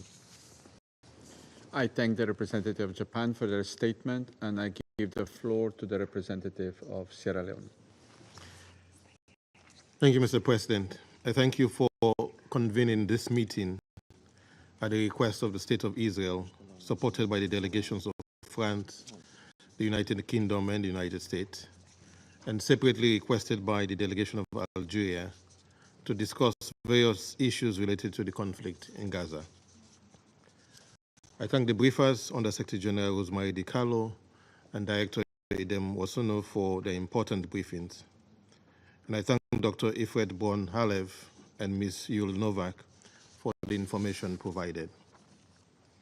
Sierra Leone congratulates Slovenia on assuming the presidency of the Security Council for this month, and we wish you, Mr. President, and your team the very best. I assure you of our fullest support. Let me also thank all Council members for their support during our presidency in August. Mr. President, one of the consequences of the heinous attack of 7th October 2023 on Israeli civilians was the taking of about 250 hostages by Hamas and other armed groups, an act that contravenes international law, including the 4th Geneva Convention, which explicitly prohibits hostage taking as a grave breach of international humanitarian law. This prohibition is reaffirmed under the International Committee of the Red Cross Rule 96 of the customary international humanitarian law. Sierra Leone, since the 7th of October 2023, condemned and has repeatedly condemned this act in the strongest terms and calls for the immediate and unconditional release of all remaining hostages held by Hamas. Therefore, it is deeply concerning to note the content of the identical letter dated 1st September 2024, addressed to the Secretary General of the United Nations and the President of the Security Council from the permanent representative of Israel to the United Nations, informing of the discovery of, and I quote, bodies of 6 Israeli hostages held in the tunnels of Hamas since 7th October 2023, with 101 hostages still unaccounted for by Hamas, end of quote. This tragic loss, combined with the prolonged suffering of the remaining hostages in worsening, unpredictable, and unknown conditions without any humanitarian access, underscore the need for impartial, independent investigations and accountability for those responsible. In this regard, Sierra Leone continues to support the work of the prosecutor of the International Criminal Court since he announced the opening of investigations into the situation in the state of Palestine, following pre-trial Chamber 1's decision that the ICC could exercise its criminal jurisdiction in the situation, covering the territorial scope of Gaza and the West Bank, including East Jerusalem. Mr. President, with all the tragedies unfolding since 7th October last year, civilians have been at the center of it all, as they unwillingly carry a burden too grievous to bear. The humanitarian situation still reveals the harsh realities in the Gaza Strip, as indiscriminate attacks, collective punishment, blockade, hunger and disease, and displacement push civilians towards and beyond the brink of human dignity and civilization. The reemergence of the once eradicated polio in Gaza owing to the disruption to child vaccination programs, as well as massive damage to the water and sanitation systems caused by the war, is only but one of the consequences.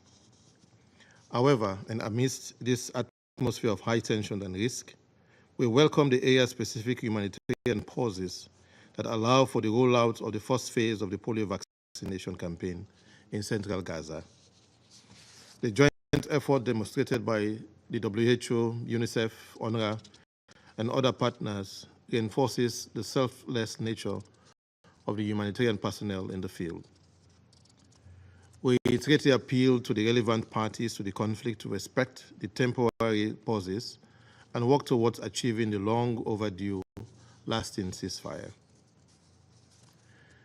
Mr. President, turning to the West Bank, Sierra Leone is deeply concerned over the large-scale operations in the West Bank by the Israeli security forces since the 27th August 2024.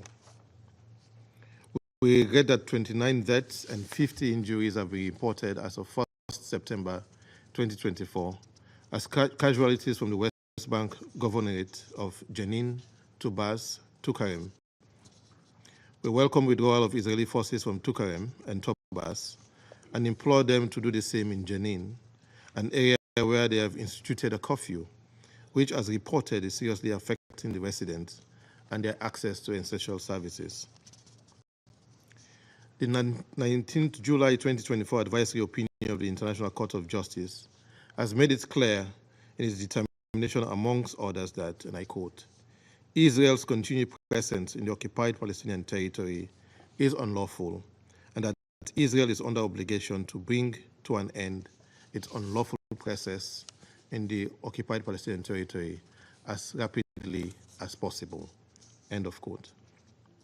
Sierra Leone can only urge the State of Israel to comply, and for the United Nations, including the General Assembly and this Security Council, to work on the modalities for the immediate implementation of the advisory opinion.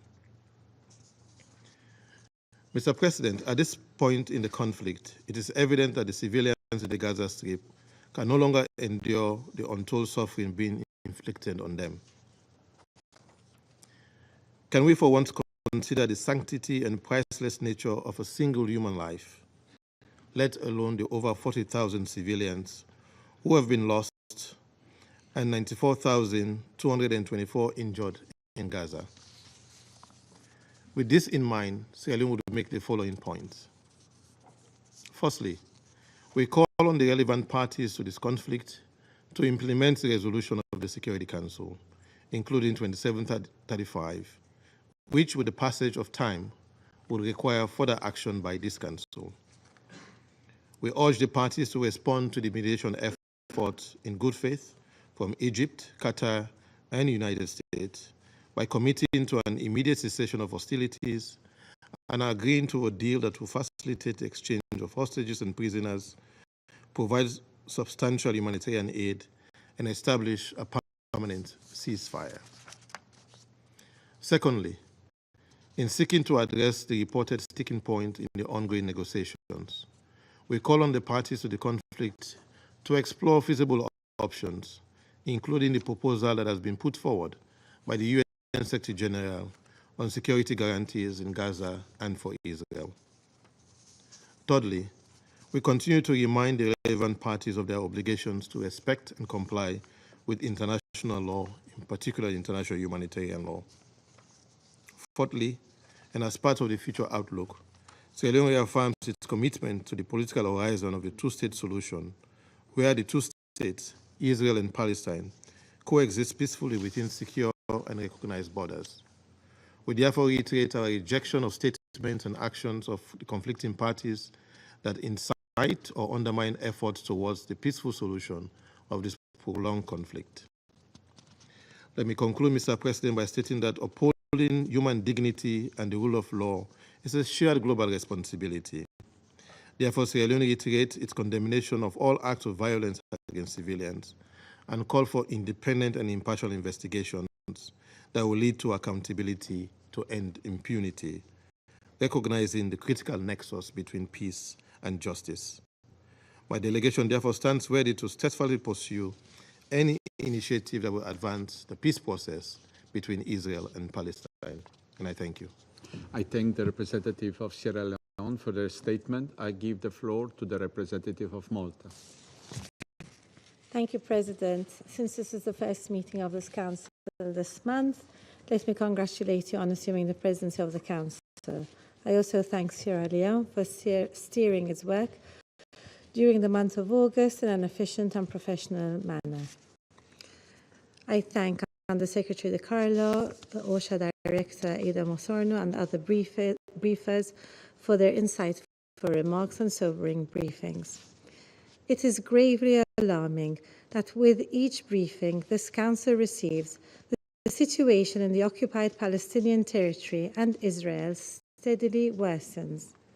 We are deeply saddened and appalled by and condemn the killing of the 6 Israeli hostages held captive by Hamas and extend our sincere condolences to their families and friends. Our thoughts are with you and with the families of those whose loved ones are still held hostage, including children. We remain concerned about the reports of sexual violence targeting the hostages and the dire conditions in which they are held in, which we wholly condemn.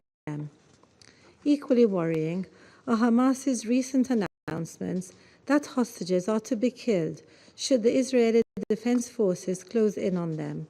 The protection and upholding of human rights is paramount, and the rights of the hostages are to be safeguarded at all costs.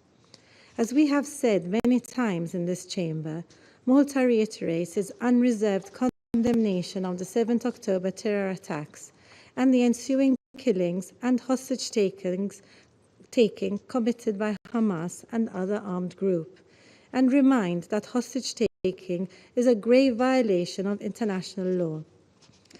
We demand, yet again, the immediate and unconditional release of all hostages.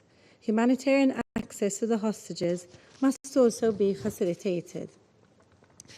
These are demands which this Council has consistently repeated since 7th October and has enshrined in resolutions 2712, 2720, 2728 and 2735. At the same time, we must also highlight the dire situation of arbitrarily detained Palestinians suffering decrepit conditions in Israeli detention. Individuals forcibly detained and imprisoned without charge must be released, and independent investigations into allegations of torture need to take place. An immediate and permanent ceasefire remains the only clear path through which the bloodshed and suffering on both sides can finally be put to an end.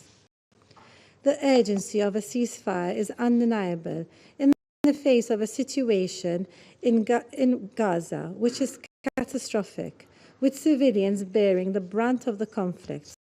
We call on the parties to prioritize dialogue and agree to the terms of a ceasefire in line with Resolution 2735. Malta welcomes news that polio inoculations for children in Gaza are well underway, with over 187,000 vaccinated. We commend the parties involved in the logistics of this campaign, including the WHO, UNRWA, and other partners.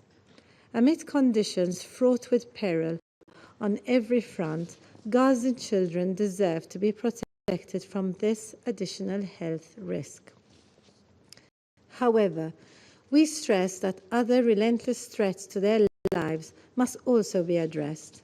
Reports of children being killed or admitted to besieged hospitals with shrapnel injuries due to shelling in densely populated residential area persist.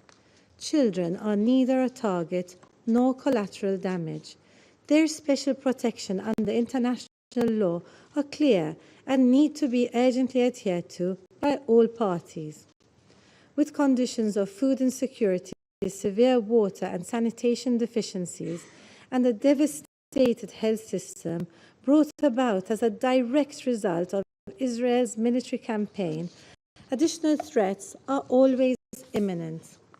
Efforts to address the colossal humanitarian needs of Gazan civilian population must be adequately accelerated and conducted without conditions or impediments. President, the situation in the occupied West Bank is also of grave concern. The past week has seen alarming violence across the West Bank, including in Jenin, due to intensified military operations, airstrikes, armed clashes, and settler violence. This latest surge in violence has already resulted in many deaths and injuries and is threatening to push the West Bank over the edge. An escalation on that front must be prevented at all costs. We call for the protection of civilians and civilian infrastructure to be prioritized. The West Bank cannot turn into another Gaza. Amid the continued risk of a regional escalation, we also continue to emphasize the urgent need for a rapid reduction in tensions and actions which can exacerbate the flammable situation. Parties need to urgently resort to dialogue and diplomacy and secure a ceasefire. This is the only way to address immediate term priorities in Gaza and the West Bank, release the hostages, and ensure a credible and irreversible political horizon for a comprehensive realization of the two-state solution. Thank you. I thank the representative of Malta for their statement, and I give the floor to the representative of Mozambique. Mr. President, Mozambique wishes to extend our sincere and warmest congratulations to you, Mr. President, and to your country, the Republic of Slovenia, for assuming the presidency of the Security Council. We pledge our fullest support in the discharge of your heavy responsibilities. We highly praise Sierra Leone for their remarkable and successful presidency in the month of August. We are grateful to the briefers, to Ms. Rosemary DiCarlo, Under Secretary General for Political and Peace-Building Affairs, to Ms. Edem Osorno, OCHA Director of Operations and Advocacy, to Dr. Efrat Bronhalev, Director of Schneider Children's Medical Center, and Ms. Yuli Novak, Israeli human rights activist and Executive Director of B'Tselem. Their briefings to the Council have been most valuable and illuminating. Mr. President, after 11 months of war, the situation in Gaza Strip remains a matter of grave concern. The conflict rages on, and it has been impacting enormously and negatively on the lives of civilians, including those in captivity.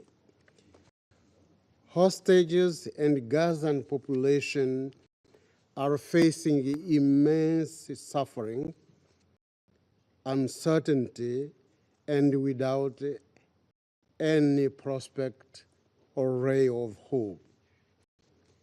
Attacks on refugee camps and towns in the West Bank are a near daily occurrence, and they have been intensifying.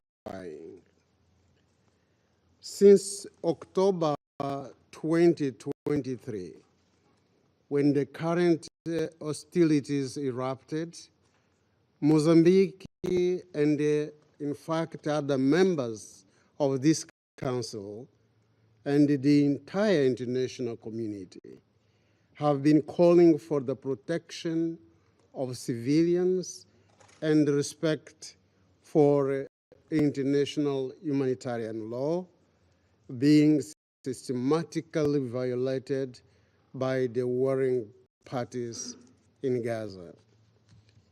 We consider it imperative that all parties scrupulously comply with their obligations under international humanitarian law and international human rights law, in particular with regard to the protection of civilians and civilian infrastructures. Mr. President, the endemic prevalence of violence in Gaza and Palestine in general has been a clear indication of the need for this Security Council to redouble its efforts towards achieving a lasting peace. It is therefore imperative that this conflict ceases immediately. Acknowledging the danger of the continued current situation, we underscore the critical need for an immediate ceasefire in Gaza to de-escalate the ongoing conflict. We emphasize the importance of releasing hostages, increasing humanitarian aid, and returning to diplomatic efforts to reach a lasting solution. In this context, Mozambique reiterates the call for a genuine and meaningful effort for peace, understanding, and cooperation in the Middle East. The central goal must be that of achieving a two-state solution. This is the sole basis on which Israel and Palestine can live together and prosper side by side in peace and security as two independent and sovereign states, both as members of the United Nations. I thank you, Mr. President. I thank the representative of Mozambique for their statement, and I give the floor to the representative of Republic of Korea. Mr. President, at the outset, I join others in commending the work accomplished by Sierra Leone during its presidency in August. I also extend my congratulations to you, Mr. President, on assuming the presidency for September, and wish you a productive term ahead. I'd like also to thank USG, the DiCarlo, and the Director Wasornu of OCHA, as well as CSO briefers for their sobering and extremely painful briefings. Mr. President, our calls in this Council for the release of all hostages taken by Hamas and the other groups have been clear and steadfast. However, this voice has not been heeded, and we are devastated devastated to hear the tragic news of the killing of 6 hostages held in Gaza. We extend our deep condolences to their families. The taking and execution of hostages are strictly prohibited under international humanitarian law. These acts can never be justified under any circumstances and must be unequivocally condemned. We once again urge Hamas to immediately release all remaining hostages. During the Security Council Area Formula meeting in May on Israeli hostages, we heard the agonizing story of Carmel Gat from a member of her family, Mr. Roman, and this makes our anguish deeper. We also feel heartbroken to hear that 3 of those 6 killed hostages were slated to be released in the first phase of the ceasefire deal still on the table. If the deal for the ceasefire and the release of hostages had been finalized earlier, these innocent people could have been reunited with their families. Thus, however difficult the negotiating process is, parties to this conflict must faithfully participate in the talks without adding more conditions that may lengthen the negotiations. Efforts by mediators, US, Egypt, and Qatar, which we greatly value, should also continue. Every day, every hour, and every minute is directly linked to the fate of numerous lives. Delaying the ceasefire without any absolute reasons may amount to a criminal act. We are appalled by the ongoing killing of innocent civilians, including hostages, and also deteriorating humanitarian catastrophe in Gaza. No signs of improvements on the humanitarian front are being seen as strikes on shelters, forced displacement, hunger, and disease continue to cruelly torment innocent families. As discussed last week, a widespread outbreak of polio should not compound the already disastrous situation in Gaza. Thus, we highly appreciate the relentless efforts by selfless humanitarian actors for the mass polio vaccination campaign that is going on under constant insecurity. Humanitarian pauses to ensure the success of the vaccination must be strictly upheld by both parties. Failure to prevent the spread of polio in Gaza will have fatal impacts in the wider region, including Israel. Mr. President, amid the ongoing hostilities in Gaza, we are also extremely troubled by the continuous instability and violence in the West Bank, another occupied territory. We are particularly worried about the widespread military operations by the Israeli security forces all across the West Bank, including airstrikes and the targeting of civilian infrastructure in Jenin. At the same time, Hamas and the Palestinian Islamic Jihad should cease any future terrorist attempts. Ongoing violence and terrorism in tandem with expanded settlement activity is not only threatening the lives and the livelihoods of Palestinian civilians in the West Bank, but also seriously undermining and hampering the way forward to the vision of the two-state solution, which is clearly provided by Resolution 2735 and is fully supported and encouraged by nearly all UN member states. In order to make this common aspiration a reality in the future, not just words on paper, any acts or rhetoric that hinder its realization should now be prohibited and avoided as much as possible.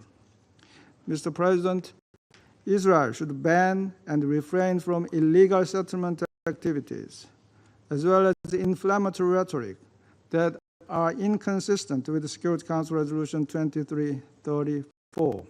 On the other hand, Palestinian Authority should be equipped with able leadership and overhaul its governance in order to truly lay the ground for the two-state solution. The Republic of Korea will constructively participate in any further discussions in the Security Council, as well as in the General Assembly toward this common aspiration. I thank you, Mr. President. I thank the representative of the Republic of Korea for their statement, and I give the floor to the representative of China. 主席，首先我要祝贺斯洛文尼亚担任安理会本月轮值主席。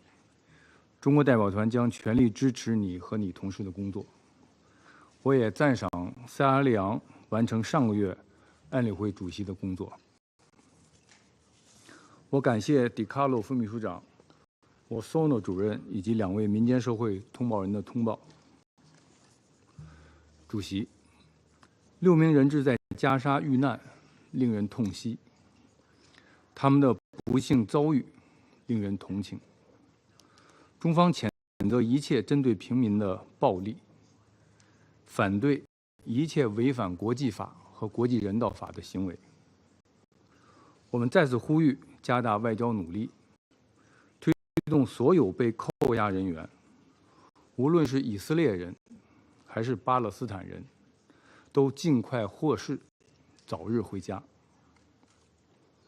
残酷的事实充分说明，试图通过延长战争取得完全胜利，不过是一厢情愿。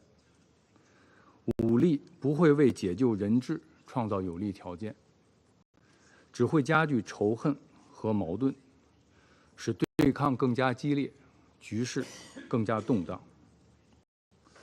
以色列领导人应该倾听人民的强烈呼声，把解救人质、拯救生命作为最优先的目标，为实现停火、结束战争做出最大努力。我们呼吁对当事方有重要影响的国家拿出真诚负责的态度，为平息加沙战火采取切实行动。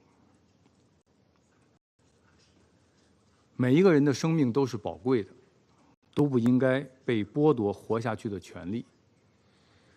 我们赞赏世卫组织等人道机构克服困难，为加沙儿童开展脊髓灰质炎疫苗接种。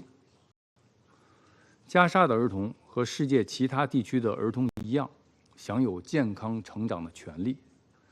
他们期盼安全的环境、充足的食物和美好的童年，不应在接种疫苗后继续面临枪林弹雨的死亡威胁。主席，下周加沙冲突爆发，即将满11个月。尽管国际社会一再做出努力，持续发出停火止战呼声，但局势仍没有缓和降温的迹象。与此同时，除加沙之外，目前约旦河西岸的局势也在持续升级。国际社会绝不能让加沙的人道惨剧在约旦河西岸上演。中方敦促各方，特别是以色列，保持冷静克制，履行占领方义务，停止定居点活动，停止对约旦河西岸的袭击，尊重和维护耶路撒冷宗教圣地历史形成的现状。这场战争已经打得太久了，停火谈判已经拖得太久了，普通民众的苦难已经持续得太久了，一切都该结束了。我们支持安理会为推动落实有关决议，早日平息战火，缓解人道灾难，采取进一步的行动。谢谢主席。I thank the representative of China for their statement, and I give the floor to the representative of Russian Federation. Спасибо, господин председатель.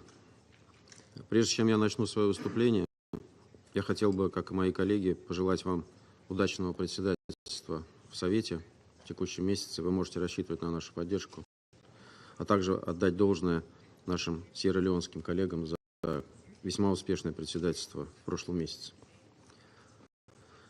Господин председатель, благодарим заместителя генсекретаря ООН Розмари Ди Карло и директора по операциям Управления ООН по координации гуманитарных вопросов Идем Вассорну за обстоятельный обстоятельные брифинги по данным вопросам. Внимательно выслушали докладчиков от гражданского общества. Из их выступлений понятно, что нынешний виток обострения палестино-израильского конфликта приобретает все более мрачные и уродливые очертания. Мы все были потрясены, узнав о гибели в Нусайрате 6 заложников, включая российского гражданина Александра Лобанова. Выражаем глубокие соболезнования семьям и родственникам погибших. Подобным действиям нет и не может быть оправдания. Мы говорили об этом с самого начала. Мы также с самого начала призывали приоритизировать вопрос освобождения заложников, добиться которого, как мы все прекрасно понимаем, возможно только в случае немедленного прекращения огня в Газе. Сейчас не время рассуждать о том, почему палестино-израильский конфликт дошел до такого момента, когда в подземельях Газы гибнут ни в чем не повинные израильтяне, а на поверхности палестинские женщины и дети. Каждый из нас много раз давал этому свои оценки. Сейчас время действовать. Если в Совете более или менее сложилось понимание о том, что необходимо сделать, и принятая 10 июня резолюция 2735 при всех ее недостатках в целом это понимание отражает, то израильское руководство упорно ищет военное решение этой проблемы, пытаясь игнорировать решение Совета Безопасности. В результате в Газе при попытках их освободить, по имеющимся данным, погибло уже как минимум несколько десятков израильских заложников, которые попросту не дождались прекращения огня. Оценку этой ситуации после гибели 6 заложников в Нусайрате в полной мере дало израильское общество. Буквально вся страна в едином порыве потребовала от израильского правительства безотлагательно заключить сделку с Хамас, которая позволила бы освободить остальных заложников. Требуем этого и все мы, однако в Западном Иерусалиме к этим требованиям остаются глухи.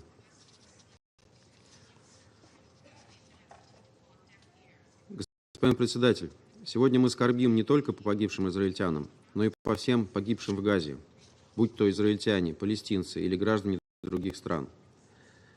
Каждый день бездействия Совета Безопасности ООН, который никак не может принудить стороны к прекращению огня, имеет чудовищную кровавую цену, которую своими жизнями платят мирные жители.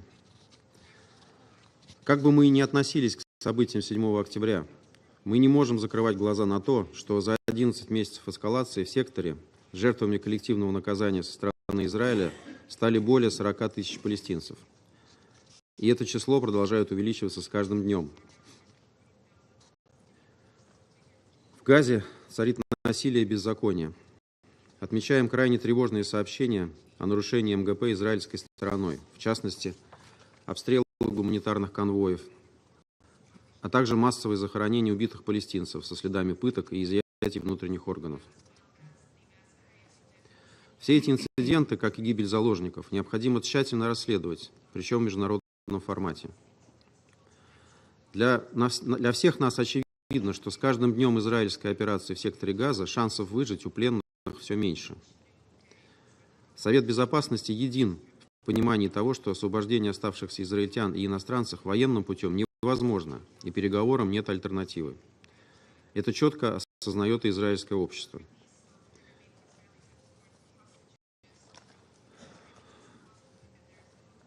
Однако руководство Израиля, к сожалению, до сих пор рассматривает переговоры лишь в качестве дымовой завесы, позволяющей отвлечь внимание международного сообщества от силового решения палестинского вопроса.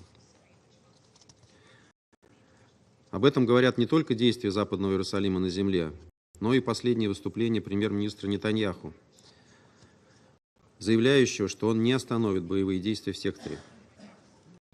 По-прежнему не видим никаких признаков того, что военный кабинет Израиля готов изменить этот курс. Почти у всех членов Совета Безопасности это вызывает стремление действовать в соответствии с уставом ООН и заставить страны выполнять решения Совета Безопасности ООН. Соответствующий инструментарий Совета есть. Нужна лишь политическая воля и единство по этому вопросу. К сожалению, добиться его нам не позволяют наши американские коллеги, которые продолжают последовательно покрывать действия Израиля, поставлять ему оружие и, соответственно, побуждать его продолжать силовую операцию в Газе.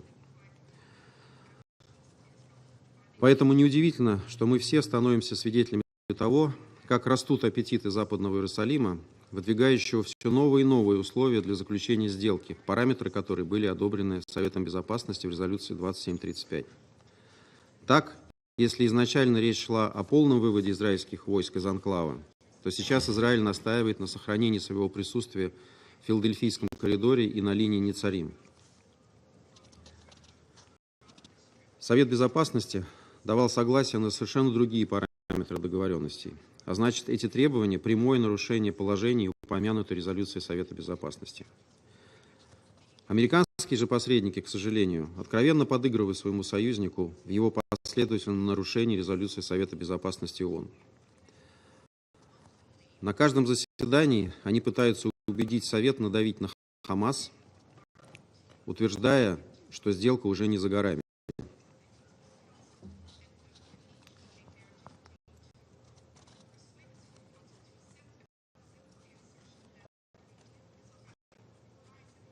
При этом тот факт, что Израиль так и не дал согласия на сделку в параметрах резолюции 2735 и на ходу пытается ее модифицировать, наши американские коллеги лукаво оставляют за скобками. В итоге, пока Совет Безопасности фактически по-прежнему находится в заложниках у США, угрожающих заблокировать любую резолюцию с четким требованием полноценного прекращения огня, и вынужден ограничиваться декларативными заявлениями в пользу скорейшего заключения сделки между Хамас и Израилем. В этих условиях закономерно провисают и все гуманитарные усилия Совета. Как неоднократно подчеркивали сами гуманитарщики, в отсутствие прекращения огня они попросту не работают. На этом фоне израильские военные планомерно зачищают не только Газу, но и западный берег реки Иордан. Рейды израильской армии в городах Дженин, Тубас и Толь-Карм говорят об одном. Безопасности для палестинцев уже нет нигде. Ни в Газе, ни на западном берегу реки Иордан, где с начала эскалации погибло почти 700 человек. Только в августе зафиксировано более 1000 случаев нападений израильских силовиков и поселенцев на гражданское население западного берега. По данным врачей без границ, израильские военные препятствуют доступу пострадавших в медицинские учреждения, а также проезду автомобилей скорой помощи. При этом одно из наиболее высокопоставленных израильских официальных лиц, министр национальной безопасности Бен Гвир, призывает перейти к практике коллективного наказания и расстрелу палестинских заключенных, а также установлению множества блокпостов на западном берегу реки Иордан с целью затруднения движения местных жителей. Палестинцев он прямо называет не иначе, как животными. Более того, израильским кабинетом, как известно, утверждены новые планы по строительству поселений на западном берегу. То есть принято решение продолжить действия, которые осуждают все члены Совета Безопасности и подавляющее большинство членов международного сообщества. Эту ситуацию нельзя воспринимать иначе, как вопиющее пренебрежение международным правом и теми принципами, на которых выстраивается общепринятая международно-правовая основа палестино-израильского регулирования.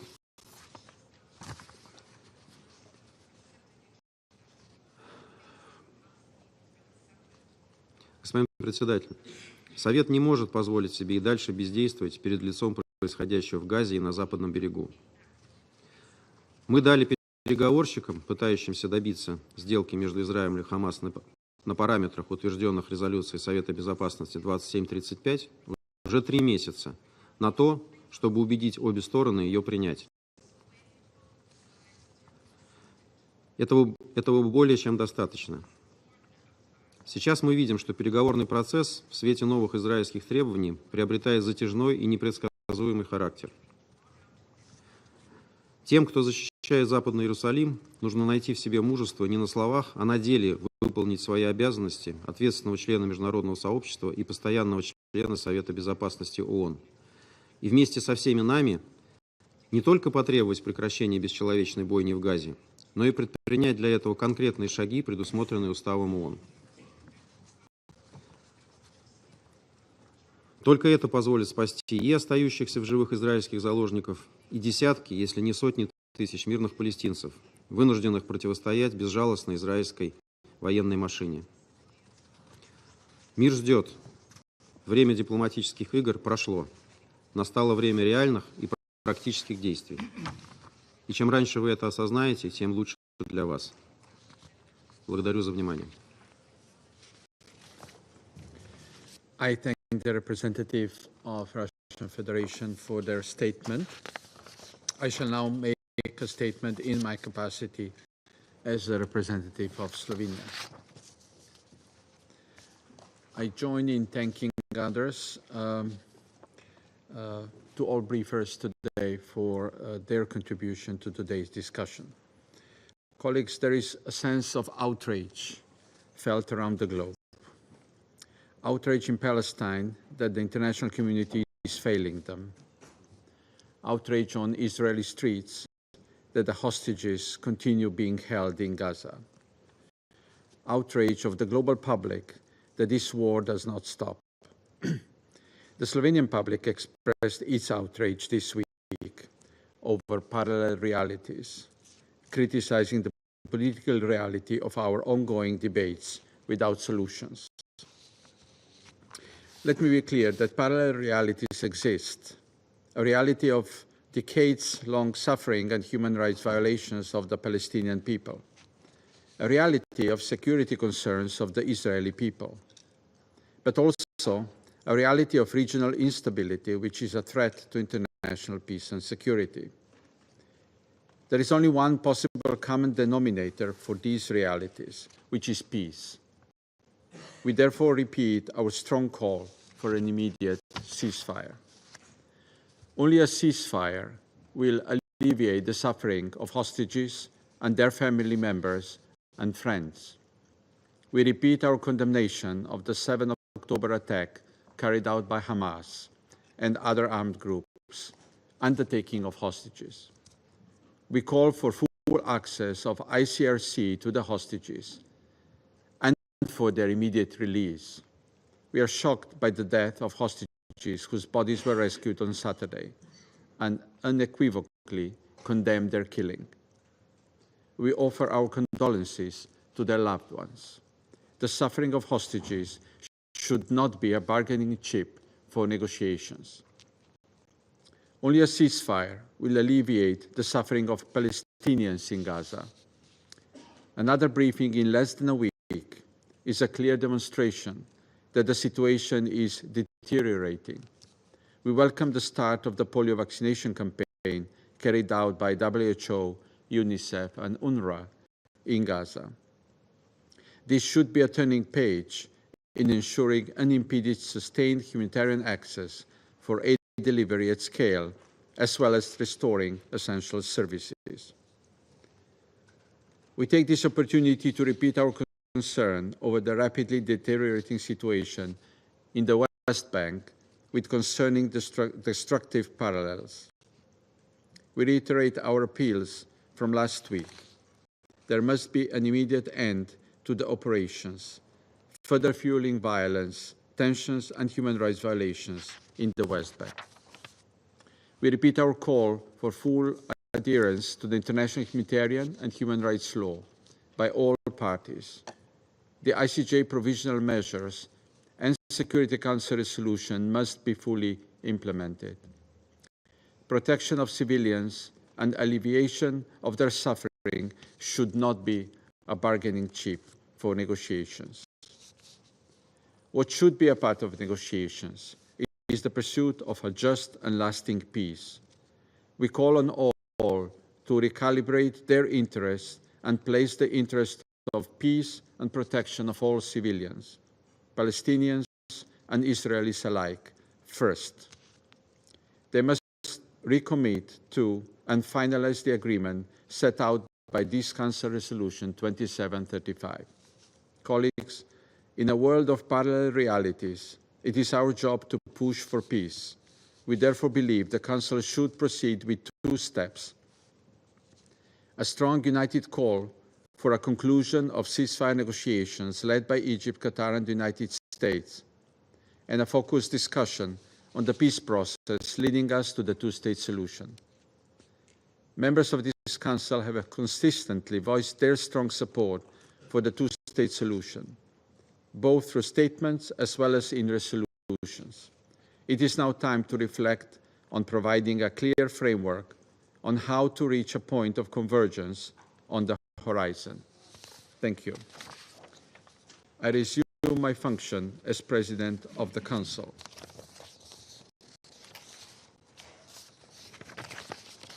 The representative,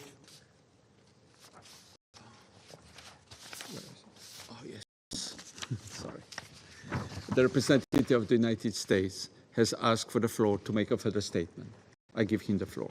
Thank you, Mr. President. I just want to respond very briefly to my Russian colleagues' remarks. First and foremost, I'm very glad to hear my Russian colleague pledge support for the UN Charter. Thus, I hope that means that Russia will be soon pulling its troops out of Ukraine and ending its war of aggression. Look, my second last point is it's a call, an urging for council members and other states represented in this room who have influence with Hamas to use it by calling on Hamas to accept immediately the ceasefire and hostage deal. And being very frank, the sooner that you do this, the sooner we are likely to see an end to this tragic war in Gaza. Thank you, Mr. President. I thank the representative of the United States for their further statement, and the representative of the Russian Federation has asked for the floor to make further statements. I give him the floor. Я хотел бы заверить нашего американского коллегу, что мы, безусловно, выведем войска из Украины после того, как добьемся всех целей нашей специальной военной операции. Мы неоднократно говорили, что предпочли бы сделать это мирным путем, дипломатическим, но, к сожалению, нынешнее развитие событий не позволяет это сделать, в том числе и из-за усилий Соединенных Штатов, которые продолжают поддерживать нелегитимный киевский режим. Что касается ситуации вокруг Газы, то вы, конечно, можете спорить со мной, я не возражаю против этого, но сложно спорить с фактами. Факты, как известно, упрямая вещь. И вы действительно уже 3 месяца заверяете нас в том, что сделка не за горами, сделки до сих пор нет, и вы до сих пор не потрудились, уважаемый коллега, объяснить членам Совета, каким образом на данный момент подвергаются модификации те параметры сделки, которые были утверждены в резолюции Совета 2735.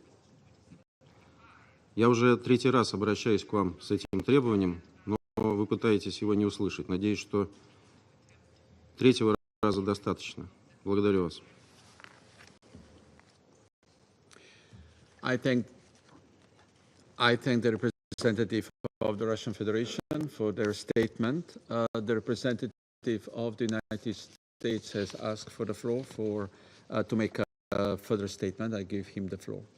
Thank you, Mr. President. I apologize for taking the floor once again. I addressed this issue. Other U.S. colleagues have addressed this issue before. I think everybody knows the difficulties of trying to reach this agreement, this hostage ceasefire agreement. So for me to sit here and once again spell these issues out, I'm not going to do that. But again, I'm going to say that as Ambassador Thomas Greenfield said here just moments ago, the diplomacy takes time. This is not easy. If it were easy, it would have been solved by now. So we're going to continue to work at this. We're not going to continue to cast blame, as some on this council like to do every time they come in the chamber. We're going to do the hard work of trying to get this deal done. Thank you, Mr. President. I thank the representative of the United States for their statement. I now give the floor to first I should say the representative of the Russian Federation has asked for to make further statement, and I give them the floor. Я бы хотел поблагодарить американского коллегу за разъяснение и спросить, означают ли ваши слова, что вы поддерживаете коллективные усилия Совета, которые должны быть предприняты для того, чтобы добиться выполнения уже принятых резолюций, в том числе резолюции 2735, задействование всего инструментария, который имеется для этого у Совета Безопасности? I thank the representative of Russian Federation for their statement. I would propose that we move on in our agenda. I now give the floor to the representative of the Observer State of Palestine. Mr. President, I thank you and the Slovenian presidency of the Security Council for your swift response to the request by Algeria to convene this meeting in light of the further deterioration of the grave situation and rising civilian casualties in occupied Palestine, both in the Gaza Strip and in the West Bank, including East Jerusalem, at the hands of the illegal Israeli occupation. We also listened very carefully to the statements of the briefers. Mr. President, members of the Council, Israel has unleashed a full-fledged war against the Palestinian people. Israel is seeking to impose a military solution to the conflict by disappearing a nation. There is no denying these facts. From genocide to apartheid, Israel is showing the world its willingness and readiness to use the most despicable means to achieve its colonial aims: dispossession, displacement, devastation, destruction, death. That is what it has been inflicting on Palestinians for decades. But our people are enduring them today at a scale never experienced since the Nakba. Instead of ending the Nakba, Israeli fascist extremist leaders have decided to try to bring it to its ultimate conclusion: Palestine with no Palestinians. We should all know by now that action by the Israeli occupying authorities, criticism and concerns alone have no bearing on a fanatical government intent on committing the worst crimes over and over and over again. No one here is naive enough to believe that Israel will correct course on its own, will suddenly respect international law. You know the law. You know that Israel is breaching it flagrantly and shamelessly every single day. You have condemned, called, urged, demanded, to no avail. It is time for resolute action. And I totally agree with you, Mr. President, when you described the tremendous amount of frustration, especially among the Palestinian people, for seeing the Security Council and the international community failing them. How can anyone justify sending weapons to an army listed for its crimes against our children, or provide any kind of support to a government that is pursuing annexation and genocide, denying the right of our people to self-determination, and denying our nation and those comprising it their right to life. It cannot be justified. So do not. No arms, no money, no trade, no shield to help Israel commit its crimes against the Palestinian people. In other words, no complicity. You cannot give inoculation and give weapons to kill the children that you inoculate against polio. Measures, sanctions, warrants, arrests, accountability. In other words, no impunity. That is the only way forward. Mr. President, in recent days, Israel has killed over 30 Palestinians in the West Bank. Among them, 6 children and 2 elderly people. It has destroyed refugee camps and civilian infrastructure, and besieged and attacked hospitals and carried out countless airstrikes. Jenin is a vivid example. The number of Palestinians killed in the West Bank, including East Jerusalem, since last October stands at around 700, including over 150 children, with the number of injuries at 6,000 people.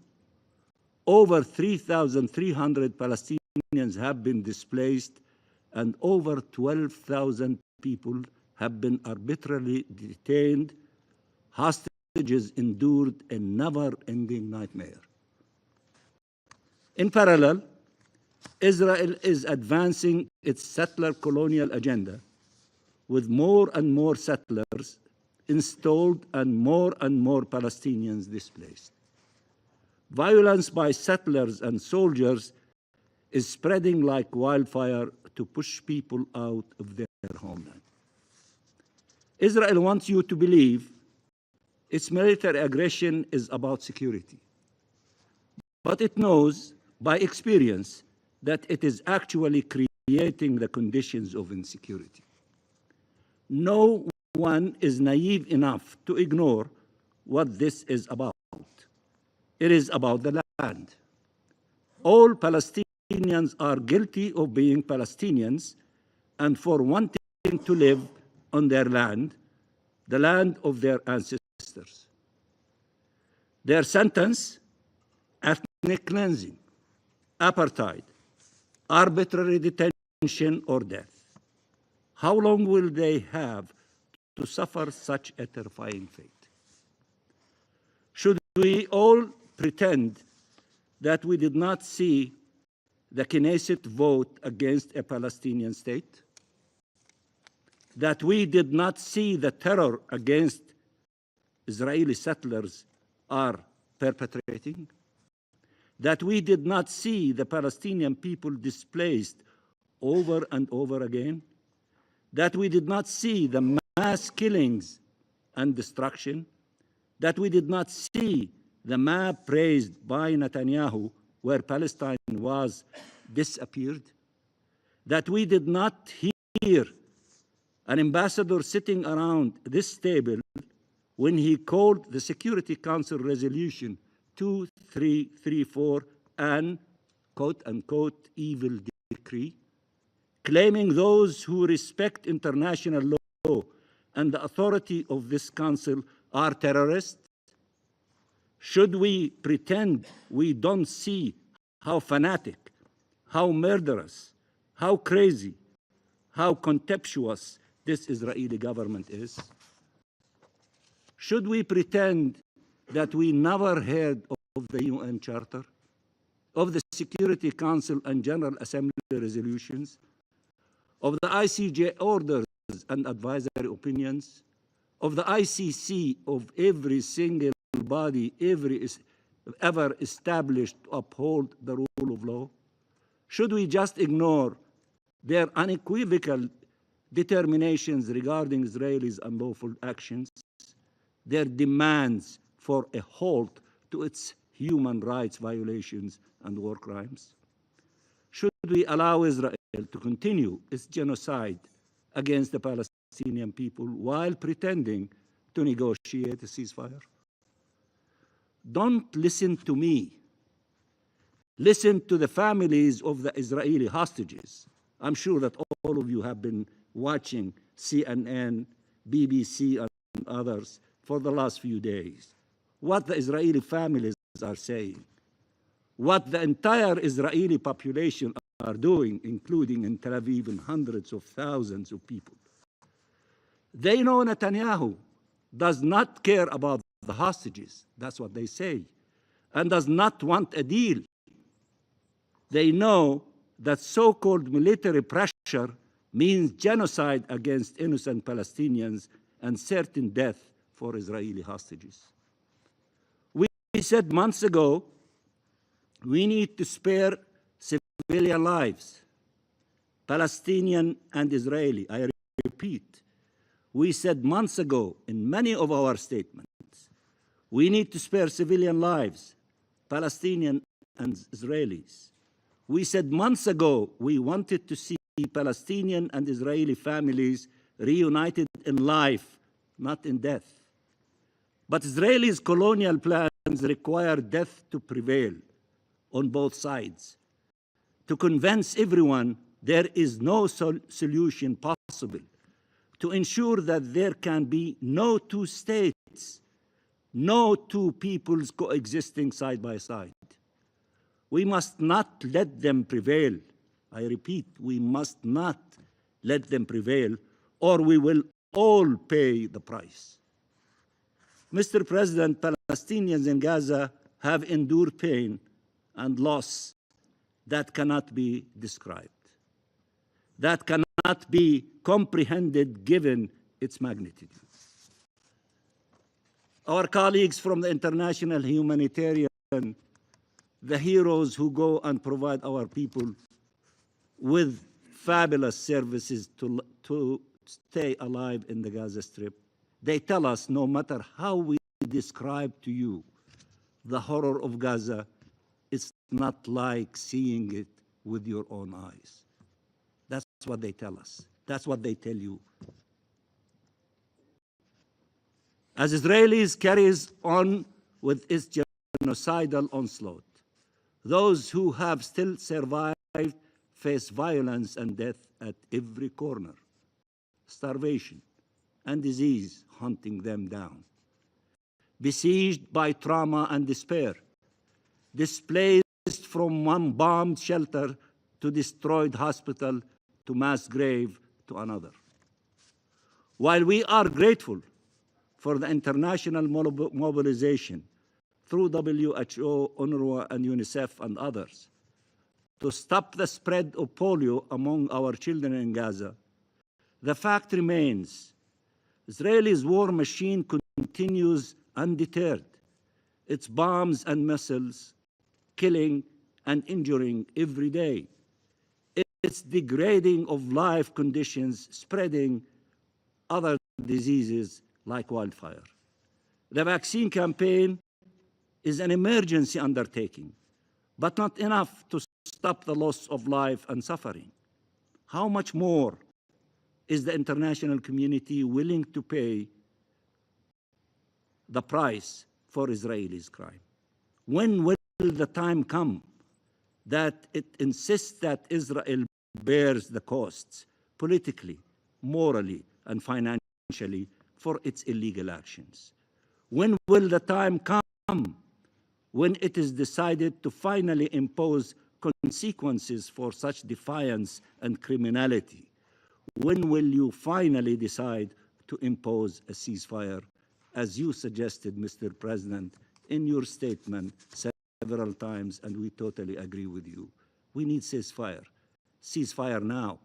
Everybody is saying that, not only the Palestinians, but the millions of Israelis who are in the streets, who care about their hostages, and they're saying to their leadership, which is not listening to them, ceasefire now, close the deal, accept, the project or the proposal on the table so that we can stop the killing and save everyone the Israeli who are hostages and the Palestinians who are prisoners. They are saying that. I'm not saying that. They are saying that. It must be now, because if not, all that will be left is ruins and anger. Every day that we fail them, we sentence so many innocent children, women, and men to death. We must act to protect and save them. That is the only possible response, the only measure of history's judgment. Mr. President, we believe in the rule of law, in the sanctity of human life, in freedom and dignity and justice, in shared peace and security. We believe nothing justifies harming civilians. Nothing justifies harming prisoners. Nothing justifies collective punishment. Nothing justifies inflicting pain on children, regardless of their nationality or race or religion. These are our beliefs. These are our values, and we expect reciprocity as Palestinians are not lesser beings. In a few days, all of you will have a chance to send a clear signal that the unlawful Israeli occupation must end, that this colonial supremacist rule will not be tolerated, that the rights of the Palestinian people must be respected in accordance with the determinations of the ICJ, the highest court of the land, in accordance with the universal rules of international law. It will remind you of your obligation not to be complicit with this cruel occupation and to act decisively to bring it to an end as soon as possible. Palestine remains the most important test for the international law-based order, a test it cannot afford to fail. When you vote in the General Assembly, and very soon, remember all those who were killed and all those who survived only to endure torment that no human being should endure. It is now or never. Either you stand up to these fanatics or you watch the fire devour everything on its path. You are either on the side of the arsonists or the firefighters. You cannot be on both sides. You cannot claim you want to extinguish the fire while providing what fuels it. You have to choose, and your choice will be remembered for decades to come, and your choice will affect the lives of millions. We implore you, do not make the wrong choice. And I thank you very much, Mr. President. I thank the representative of the observer state of Palestine for her statement. I now give the floor to the representative of Israel. Thank you, Mr. President. I would first like to thank the United States, the United Kingdom, and France for calling this overdue session.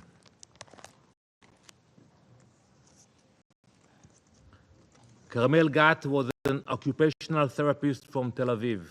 She was intending on beginning a master's degree in October. She loved travel, music, and meeting new people.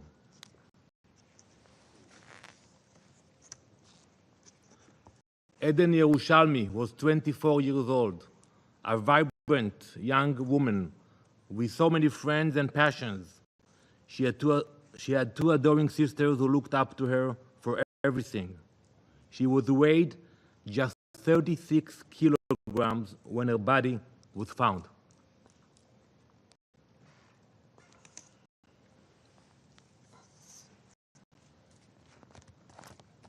Hirsch Goldberg Polin, an Israeli American was born in California and moved to Israel at age 7.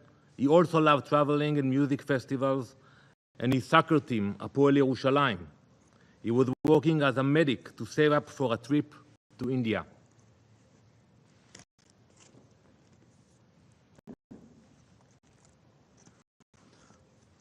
Alexander Lobanov, an Israeli Russian, was holding onto the hope of meeting his second child with wife Michal, who gave birth while he was being held hostage, a child who will never meet his father.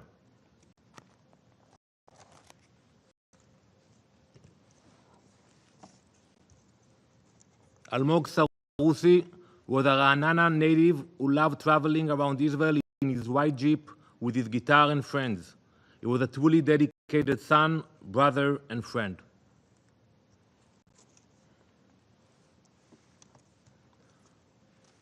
Ori Danino saved many youngsters at the Nova Festival. He came back, turning his car around to go back and save lives. He loved nature and was a wonderful partner to Liel. These 6 beautiful, innocent, heroic souls were executed by Hamas after more than 330 days of being held captive, deprived of sleep, food, sunlight, the most basic necessities. They dreamt of seeing their loved ones again, parents, siblings, friends, their babies. Last week, Hamas terrorists executed all of them. They shot bullets in the back of each of their heads. Hirsch's mother, Rachel, spoke at his funeral on Monday, finding the only relief she could that her son was finally free. Think about that for a moment. A mother whose child has been murdered, finding comfort only in the thought that he would no longer suffer at the hands of Hamas, that he was beyond the reach of the monsters who are taking him. This is not just grief. It is an agony no one could comprehend. 101 human beings remain captive, their cries for mercy ignored by international indifference. For nearly a year, 334 days, they have been held in the darkness. No sign of life communicated.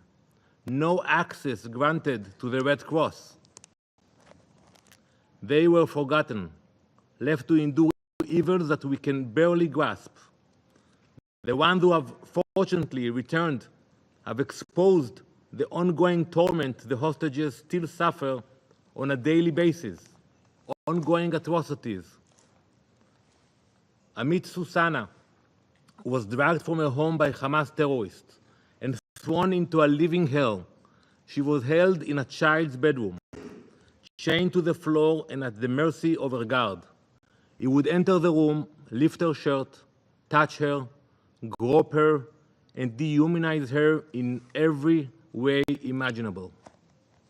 One morning, as she tried to wash herself chained in a bathroom, her guard stormed in, gun in hand, hitting her repeatedly, dragging her back to the bedroom where he forced himself on her. Amit was held for 55 days and nights before she was released. For others, this nightmare continues, day after day, night after night, with no hope. And Amit's story is not an isolated case.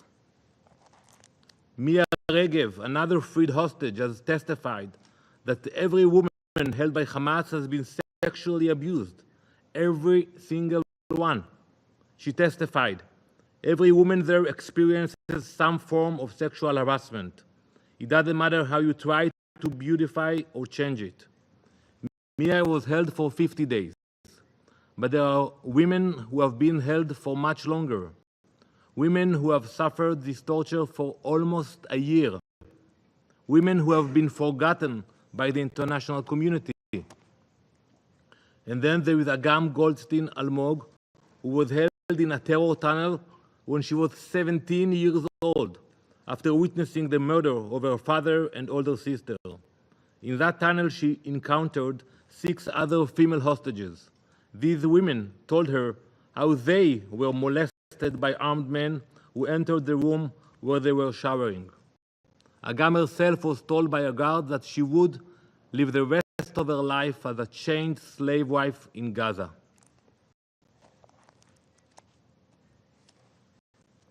Mr. President, what is happening now is unprecedented. We hear many voices demanding that we halt our efforts, lay down our weapons, and question why we continue to fight Hamas in Gaza. The disconnect between the reality of October 7, the massacre, the abductions, and the current situation of the hostages in Gaza is impossible to comprehend. Many of you have forgotten why we are in Gaza. Perhaps you have forgotten, but we have not. We haven't forgotten. We remember the faces of the hostages, their families, and their pleas to rescue them. This disconnection allows some of you to behave as though October 7th never happened, as though there are no hostages, including babies, the Bivas family, and young girls in the hands of Hamas. We have not forgotten. Today, I am here to remind you and the world that we will never forget them. We will never abandon our sons, daughters, sisters, and brothers who are being tortured by monsters. We will never stop until they are brought home. If you truly cared for the Palestinian people and truly wanted to achieve an end to this war that Hamas started, you would officially draft and pass a resolution designating Hamas as a terrorist organization and condemning Hamas for their hostage-taking.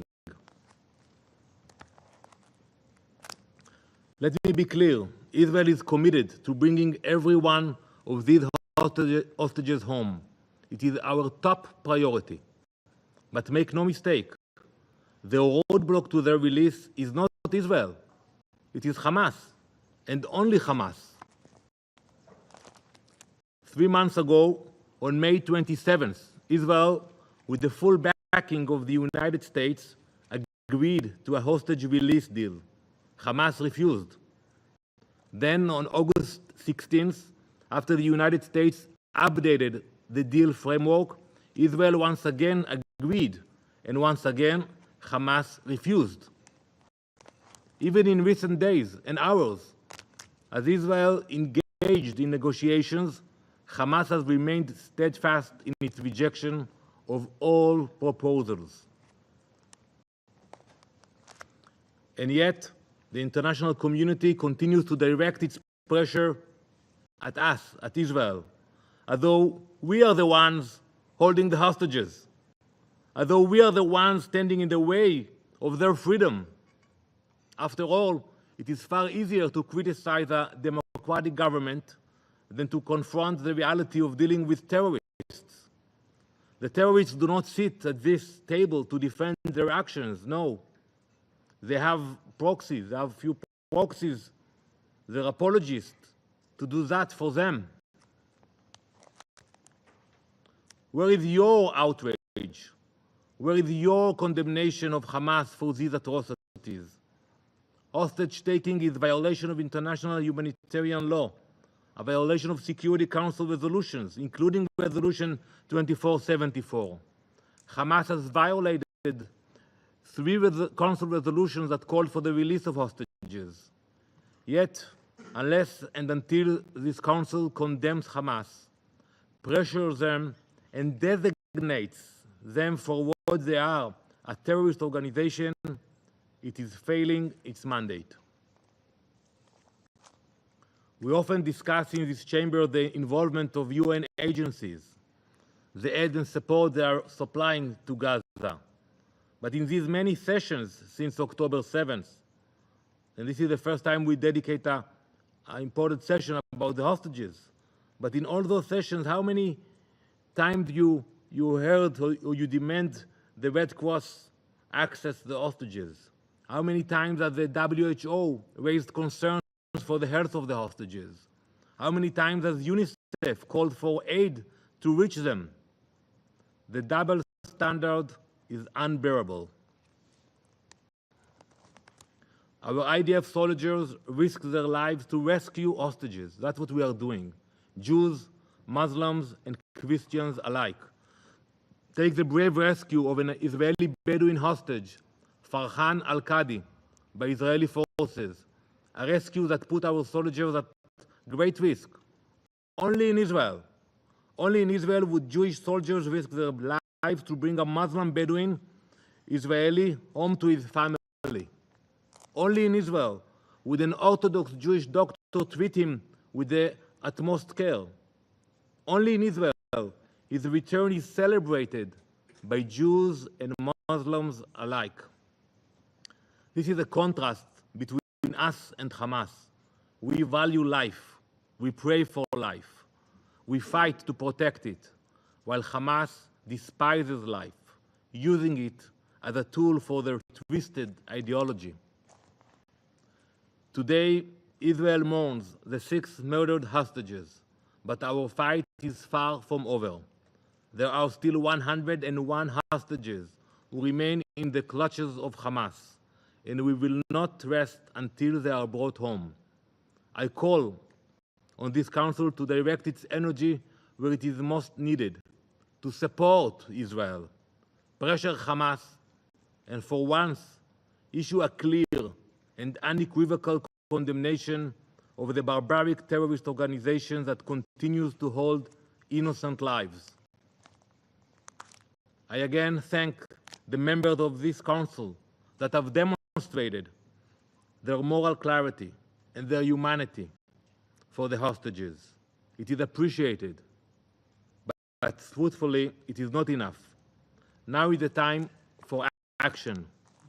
Now is the time for the Security Council to adapt a clear and unequivocal resolution.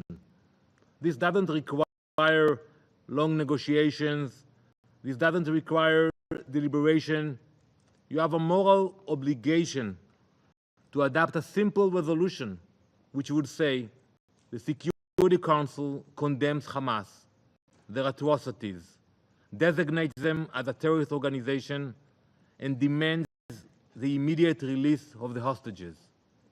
I cannot understand why all of you cannot raise your hands and vote for this language. Whoever cannot raise his hand in favor of this resolution must be honest and ask himself, what are you doing here? Very basic. This action is essential. This action is just. This action is moral. I thank you, Mr. President. I thank the representative of Israel for their statement. There are no more names inscribed on the list of speakers. The meeting is adjourned.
Vinny, meeting adjourned.